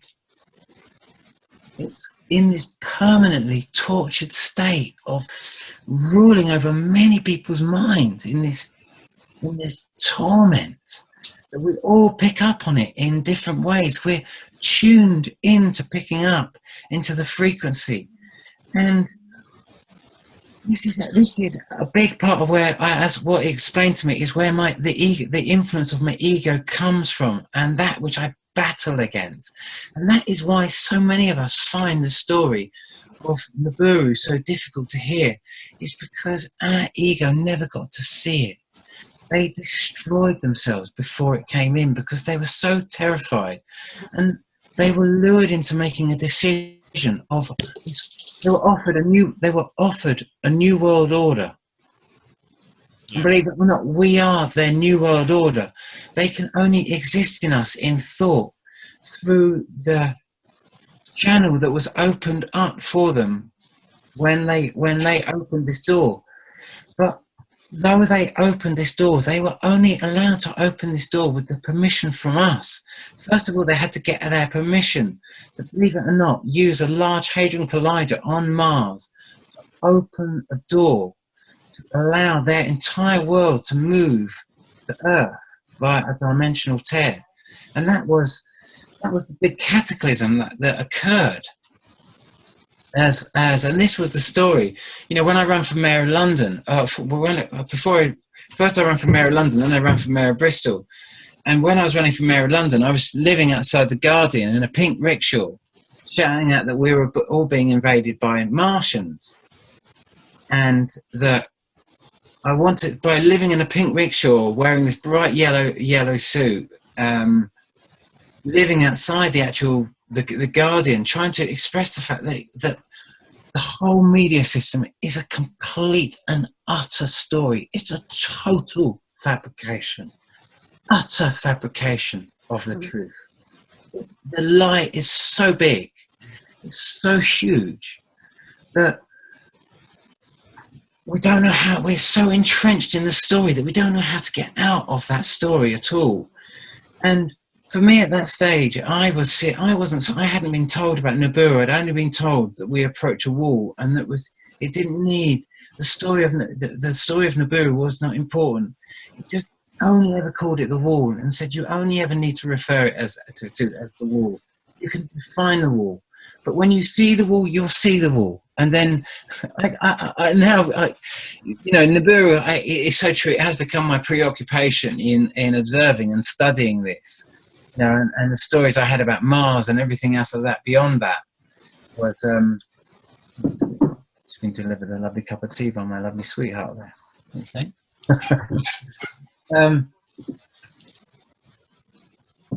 And so that's how I came into the story and that when I ran for mayor of Bristol, my problem is I've been told that the water from the Great Flood came from Mars. I just couldn't see how it got here.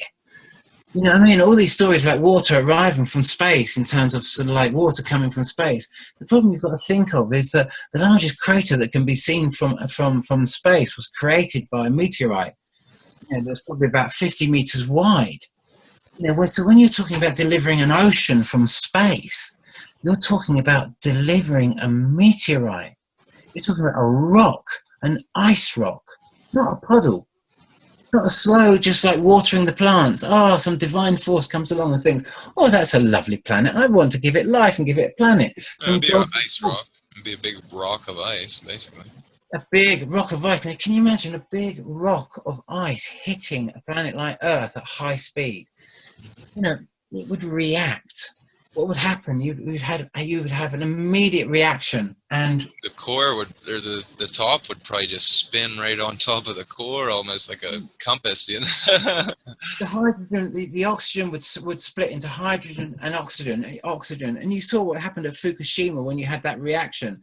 The whole roof of that complex moved like virtually a mile in the sky in a moment. There was no you barely saw it move. It was just suddenly a mile above, almost completely intact. Well, bits flying off here and there, but it was quite amazing how it moved vertically in the air because of hydrogen explosion. Really quite a small amount of water would have reacted overall to cause that massive kind of a reaction. Now, an entire ocean arriving like that from space, it would have hit the planet, it would have punctured through the crust, it would have entered into the magma of the planet, and then it would have exploded, and it would have produced a Kuiper belt. Fractured planet blown apart by a massive explosion of a massive reaction that would have just blown the planet apart. It wouldn't have been a very godly, creative, like God coming along and thinking, oh, you know, this what we're seeing. So what we've actually seen is in the video one of the first videos that caused a big kind of like you know, really, you know, I sold probably about 500 books, and no one was really viewing my channels. And then suddenly interest came when I made the video about how the water from the Great Flood came from Mars to Earth, and how the water had actually, how the water had, you know, the largest geological fault line on Mars is Valles Marianas, and it's 4,000 kilometers long. It's 200 kilometers wide, and it's a whopping 7,000 meters, 7 kilometers deep. You know, and hopefully you can show some shots of that, because there's a brilliant shot in one of the videos, in the video of Valles Marianas. So I won't. You got a fly through over it, yeah. If I pull out the video, it will really slow the whole thing down, and I really want to just cut to the actual real chase of this, and then you can also see in the video, explore and show how the obvious place where the water came up was through what has only recently arrived on the map, which is a fault line called the Hawaiian Seamount Chain. I'll go ahead and make a playlist of your videos too, so you can have them shared around a little bit more, and anybody that sees this can have access to it. So yeah, we can watch the fly through from that, link it to this. We'll go from there. Yeah, and people just can't believe this. It's just too fantastic, you know. And I just didn't go straight to finding that. You know, for me, I was researching Lovelock. You know, I was before this stage. You know, I was kind of like looking at the discovery of zircon on Mars by Mariner 9 Mars, and that had taken. Through thermal imaging, they discovered zircon, and the formation of zircon can only happen under a very deep ocean. You know, there's this phrase. Well, I've created this phrase: the moon makes the sea salty. It's kind of me taking my understanding, my limited understanding of someone like James Lovelock or Stephen Harding, these Gaia theorists. You know, that kind of like they're taking the kind of living Earth, and they're using a very kind of simple. They're actually making. They're taking very simple models of science to give us an overview of of many different cycles that the planet has, but from a very simple scientific view that you can get a grasp of, and then through that grasp you can start getting a much bigger picture because you have a window. And zircon is one of those windows where, think of carbon dating and we think, is it carbon 16 or carbon 18? It takes 5,600 years or something to get to, I think, carbon 16, and it takes another half-lives or something to get down to absolute carbon. So you get like 28,000 years total, but you've got this way of carbon dating. Zircon is the kind of opposite end of the spectrum, really. It's much older dating. It's kind of the oldest dating that we have. It's the oldest mineral, yeah. It's the oldest rock. It's the oldest rock, and it forms under a very deep ocean. And it has to have very specific things occurring for it to occur. So you've got to have a deep ocean. You've got to have the presence of carbon dioxide going into the water.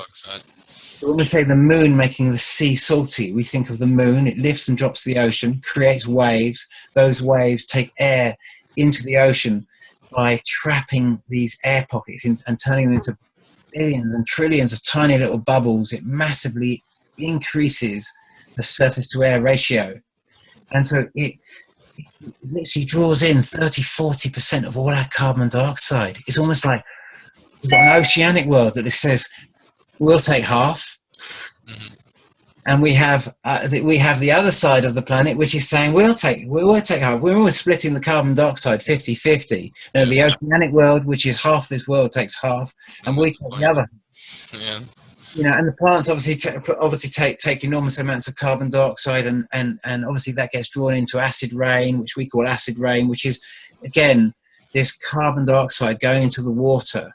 It gets absorbed. It becomes carbonic acid, and this carbonic acid can literally separate the calcium ion out of the lattice of what is effectively basalt. Our oceans are mostly basalt floors, and it pulls the calcium out, and then this dissolving rock, clay bedrock type. Exactly, and the finest elements get pushed through, and they're the silicates and the carbon atoms, which is no doubt the diamond formation. But the silicates are literally the silicon atoms that are coming out of that dissolving bedrock that are now going down through this bedrock, and they, under this enormous pressure and the heat coming up from the crust, you start getting the oxygen. It would react with the hydrogen and explode potentially, like we're talking about, but actually at much deeper pressure we're getting a much more slow, gradual process. So the oxygen in the water bonds with the silicates, and this is the crystalline formation. Yeah. And then if there's plutons present, if the uranium, cesium, thorium, these sort of range of plutons, things that are bleeding protons and neutrons, they're basically lead, but they've got slightly more kind of like protons and neutrons compressed in them. They want to return to lead eventually. If they want to bled all their protons and neutrons, they will return just to pure lead. But in that process,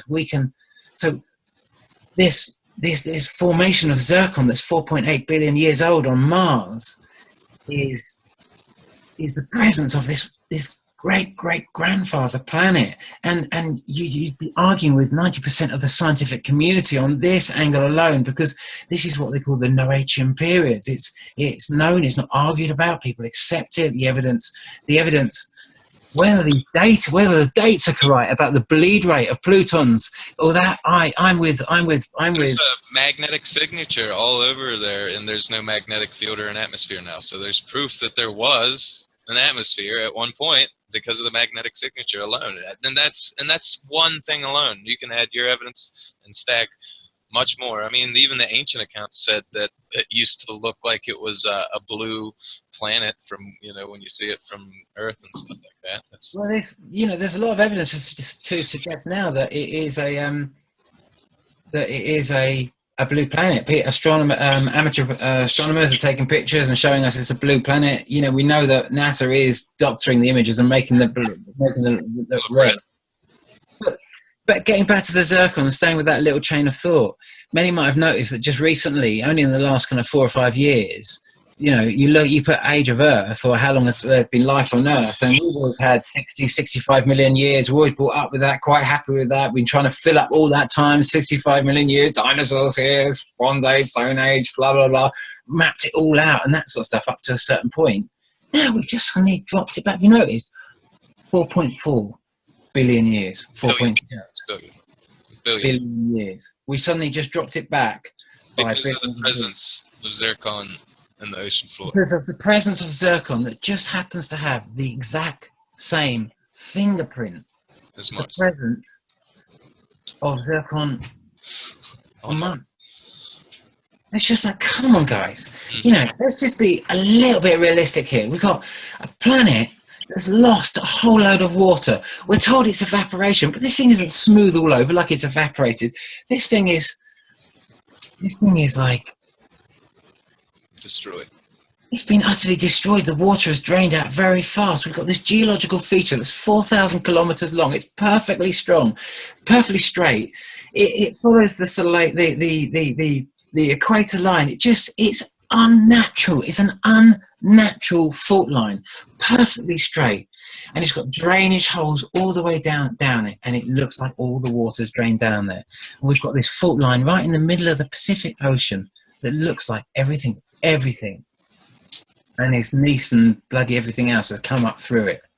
Like something like it's like the birthing point of something.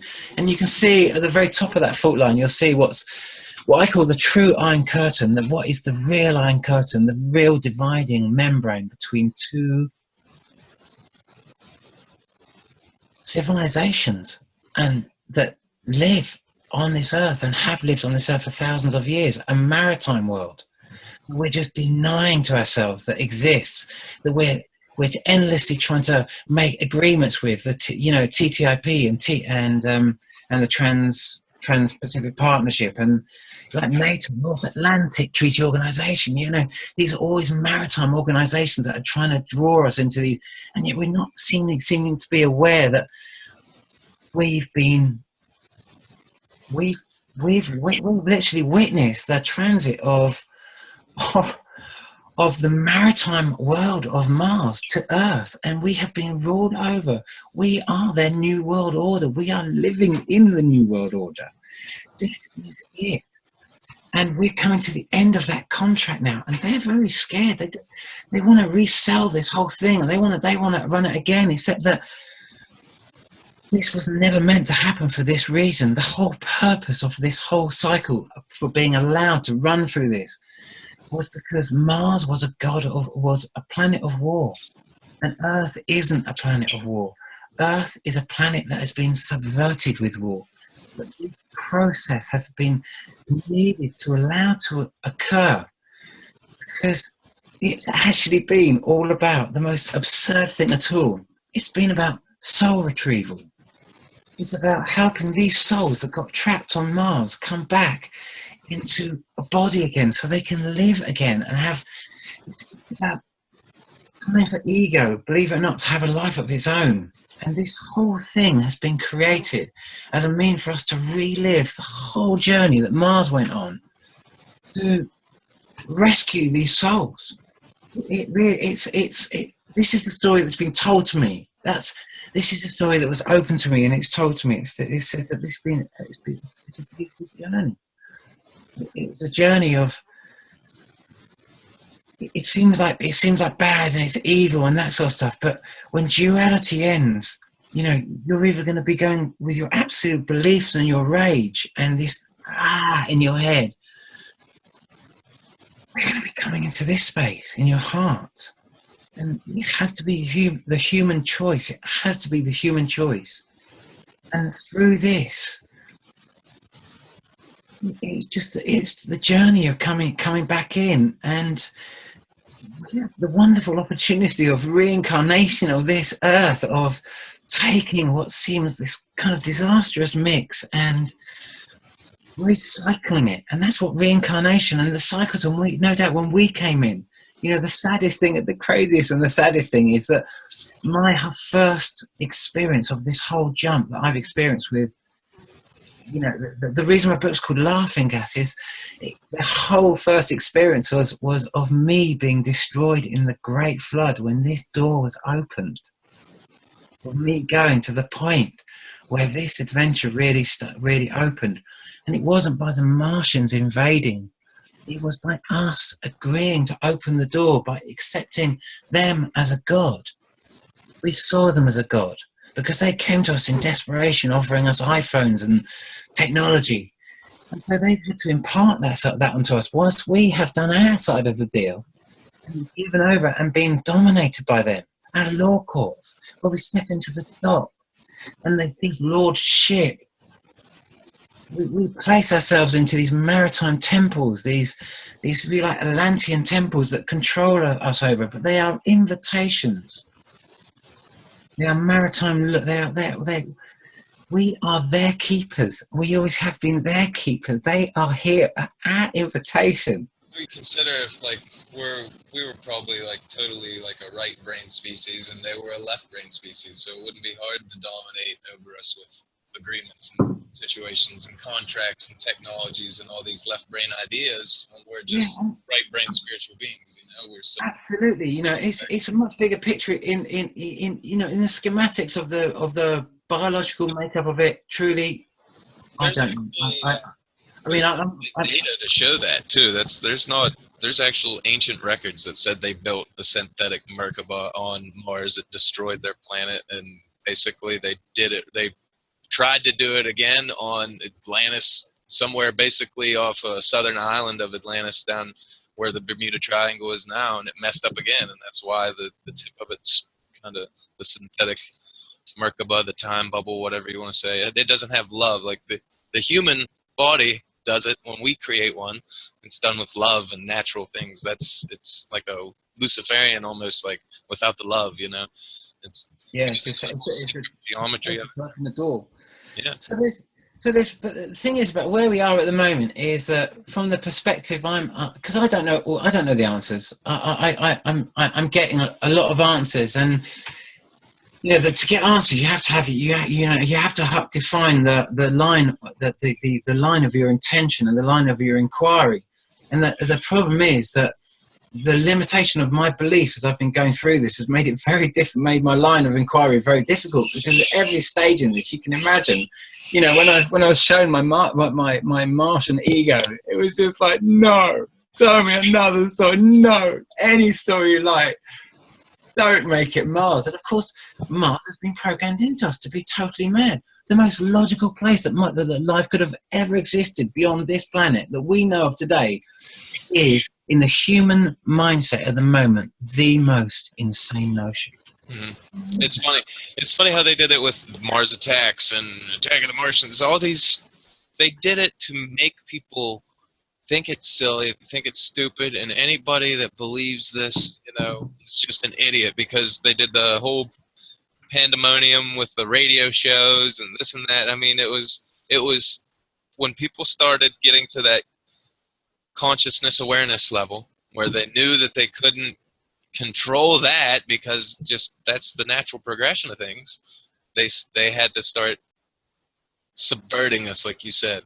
Exactly, it gets to another level. But of course, you understand that at the end of this, if you look from, I don't know what to call those that live in the oceans. You know, certainly, you know, when you look at, you know, I'm always looking for things that corroborate. And when McKenna, what was his name? Call them Atlanteans is what the ancients called them. It's just what they call themselves. No, I'm talking about the whistleblower. Edward Snowden, or the guy you had on your video. McKinnon, what's his name? Gary McKinnon. When he posted, when I heard about his, you know, I was very curious, because what he was saying, one of the things that I pulled up that he was saying, because all the media was directing to saying, oh, he's isolated that the Americans have got personnel, extraterrestrial personnel, and all the attention was on extraterrestrial personnel. It was like, okay, so that's what this is all about. But when I started reading deeper, I started looking deeper and finding out that he'd been talking about intellectual property being traded. Exactly. Just like they told in the ancient texts, the same thing. Ain't that weird? Hold on. But he was talking about intellectual property being traded from intelligence within the Pacific, not out in space, within the Pacific. Exactly. And look, the whole kind of like friction between Japan and China, and thus America and China, was over the Senkaku Islands, because China wanted a landmass on the Pacific Basin, because that would give them automatic entitlement to intellectual property, or to membership to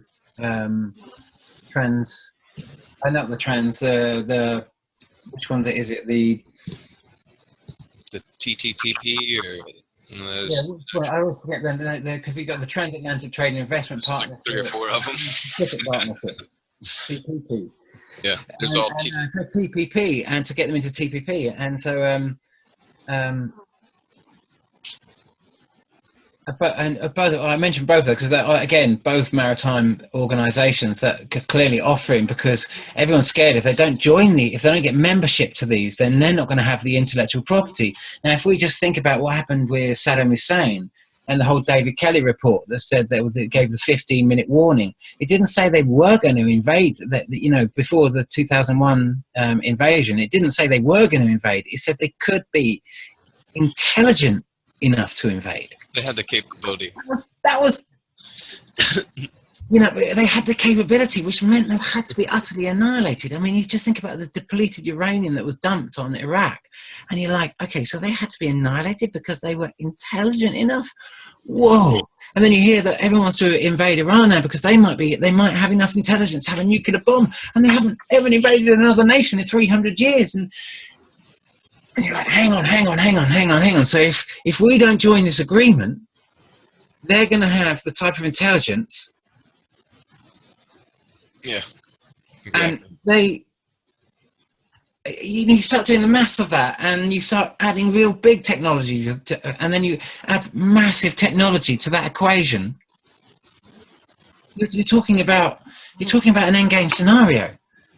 You're talking about the end of the world. Much more. You're talking about a scenario unfolding right now that makes, obviously, and this is a scenario that everyone's looking at, the big end game scenario. Most people think, you know, they're not looking at Nibiru and Nemesis because they're looking at this much bigger picture and saying, hang on, but look over there, Dave, you're actually talking about, you know, you're talking about so much sense, going to all your protests, getting totally involved, doing all your kind of like stuff, and suddenly you just go off the rail and you're talking about Nemesis and Nibiru.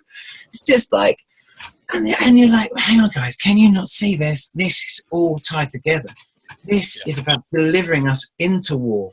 This needs to take us into absolute war to make their hole open up. It's the only thing that can guarantee the hole opening up, is because already Nibiru is going to fly by. That's all. That's a done deal.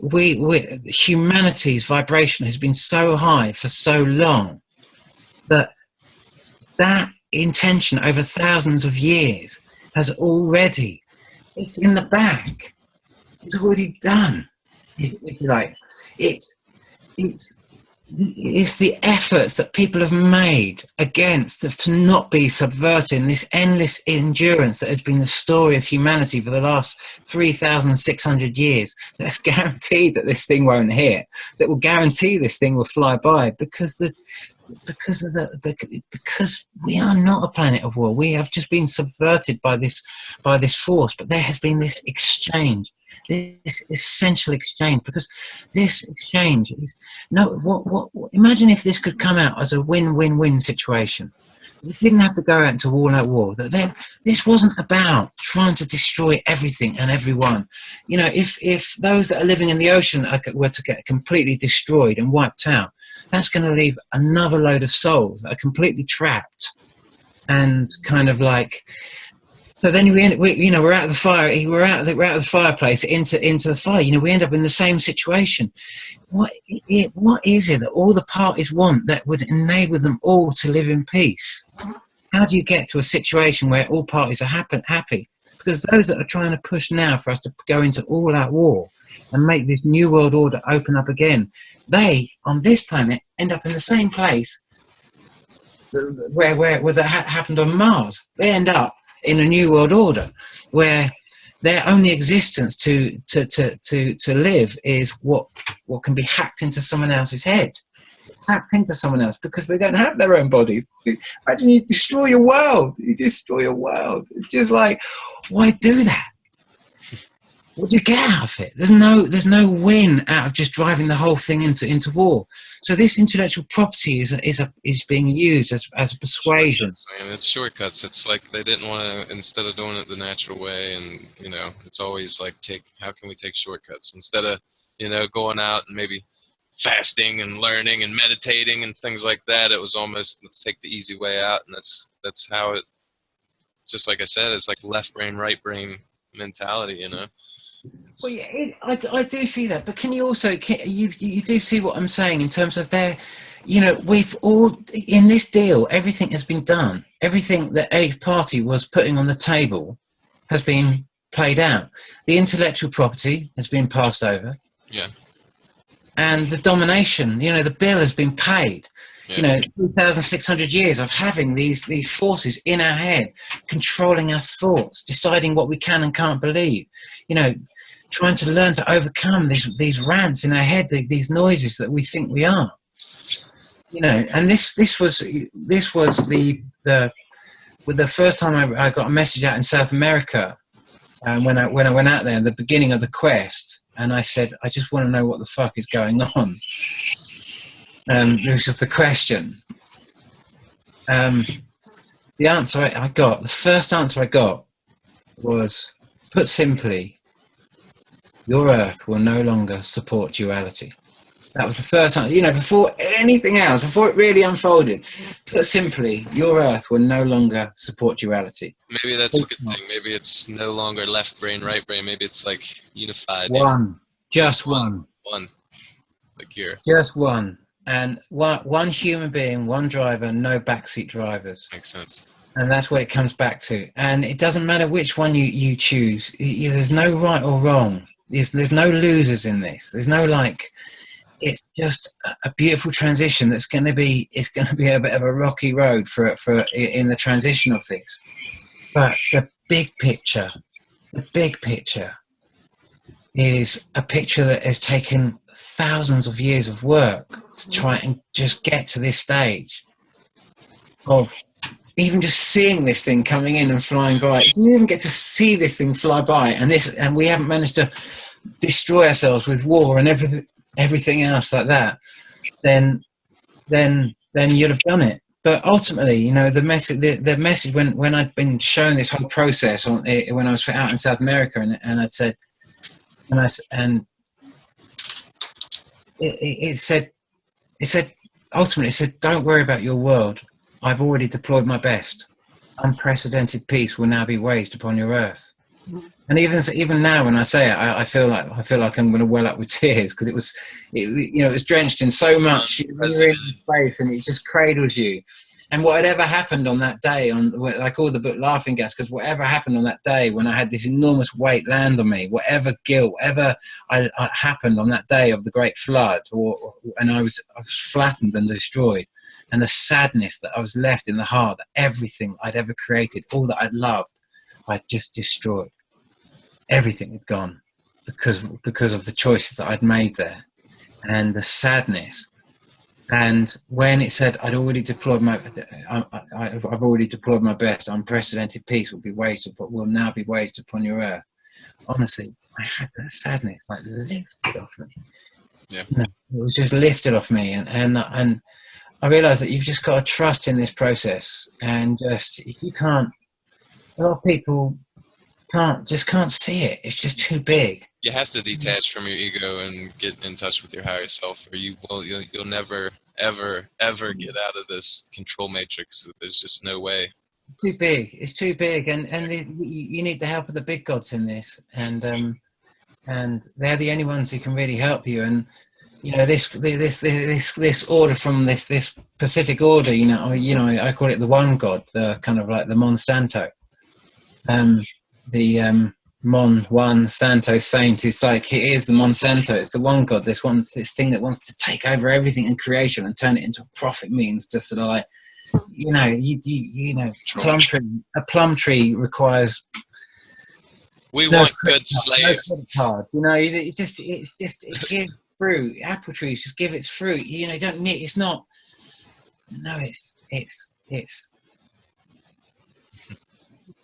You know, we're coming back to a really beautiful thing, but we're in for a big, big transition, and we just got to go through that process. And if you've got to the end of this long recording of me and finally got into my head a little bit, and hopefully we can make some short videos and make some short comments about this. But if you can get one thing from me sitting down here and talking now it's now. If you've had that message and you know this is coming in, you've got to be doing what you've got to be doing. It's, you see, you can hear messages coming in, and you might consider yourself to be quite lucky or quite unlucky perhaps to get the messages coming in, because they give this enormous, they come with this weight. But unfortunately, you know, King Canute realized he couldn't stop the waves. He put his throne in front of the waves and he tried to stop this. And all this really is a big storm and a tide. And there's obviously debris going to come in and around. You can't stop this tide. You can't stop this tide. It's a king tide. It's a king of kings tide. Yeah. It's a king tide, and so you have to pull your stuff in when it comes in, and you also have to think that if Noah really from the Noachian period, if Noah came from the Noachian period or was someone of Earth when the Noachian flood reached Earth, no, I don't believe anyone would be directing people to a vessel, a boat, a ship, and to build a ship of such size, and then to collect all those animals and know how to keep all those animals alive in those conditions and carry that much water and that sort of stuff. My understanding of a vessel that floats in these type of conditions, because you have to understand in those sort of conditions I'm talking about, you're talking about roaring waves on the basaltic oceans, which is the magma oceans of this planet. And in such conditions, when you get massive waves, where the oceans of the planet becomes oceans, the only thing that floats on basalt is something which is lighter than basalt. And the only thing that's lighter than basalt is granite. And so if Noah was looking for an ark to bring all the animals to, his ark would have been a granite base somewhere that floats on basalt. So that's really what I want to leave you thinking about. Think logically. Come out of your restrictions from belief and just think a little bit logically. You know, and you know why the stories of the expanding Earth are such and why they fit is because they're granite-based land masses that floated out on a basalt ocean, on an ocean of basalt. And so you would be directing life to the most prominent granite areas to deal with something like this when a tide comes in like this, because it's these are big gravitational forces that are going to pull on big land masses that sit on the salt ocean, are going to get pulled a little bit. Axes are going to get twisted. I don't think the changes are going to be massive. I think they're going to be pretty big. And I think that with hindsight, or should I say foresight? Both in cycles, huh?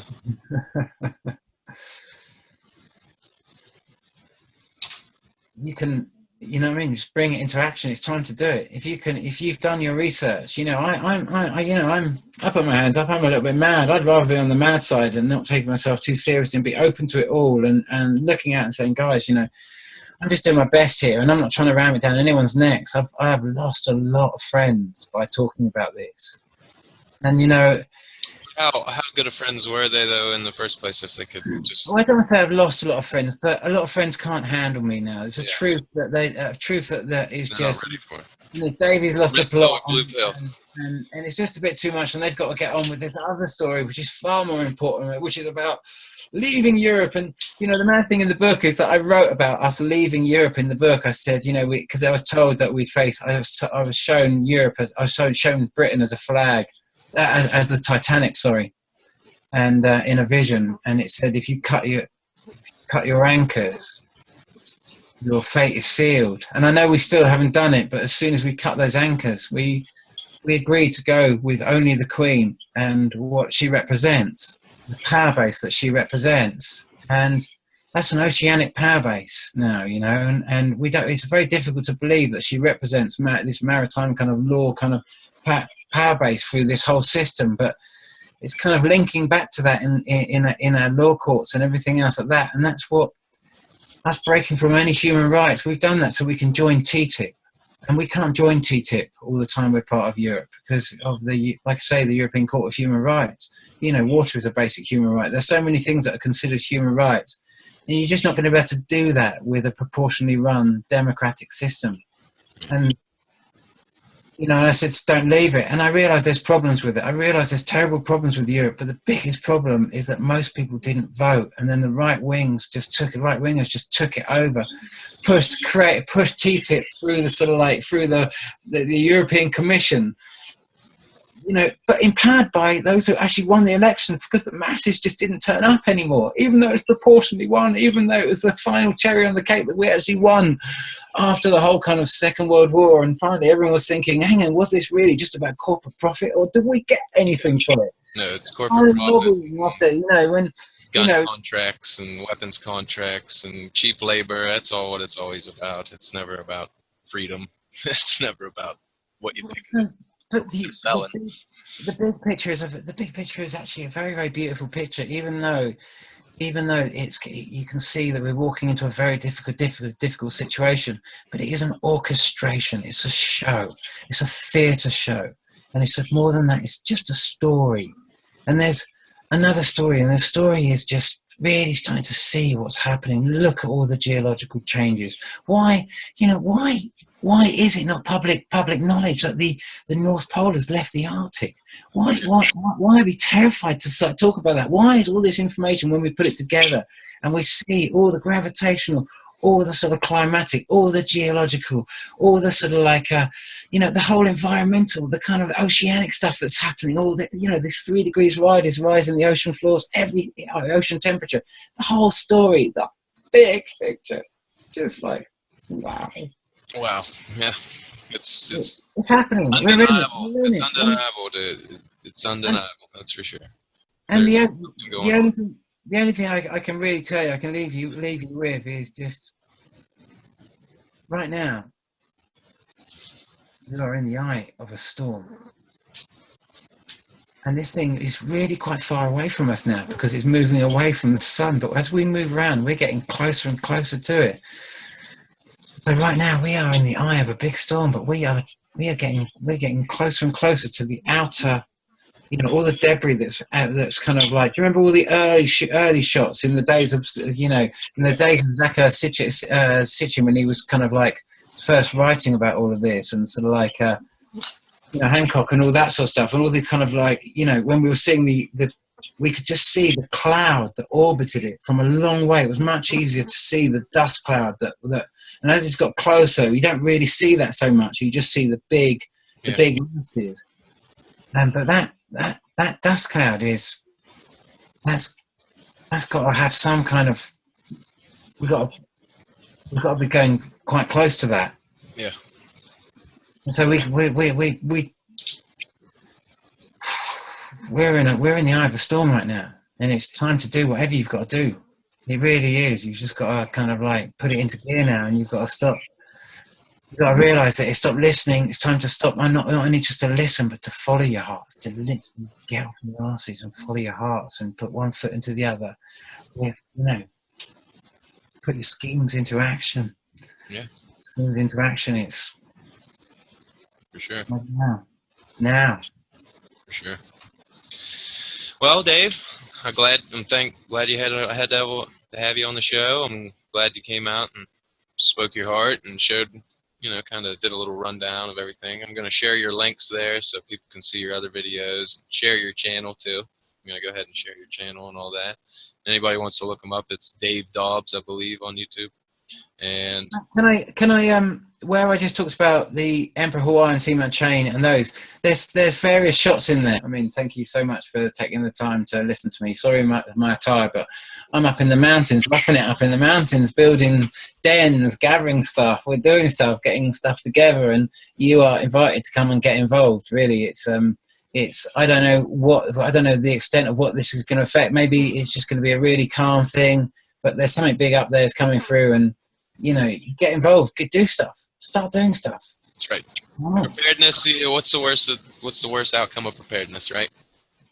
You're prepared. Well, like the old Chinese saying was something about like he'd rather be a warrior in the garden than a gardener in a war. So it's kind of talking about preparedness. Yeah, same idea. So yeah, it makes sense, right?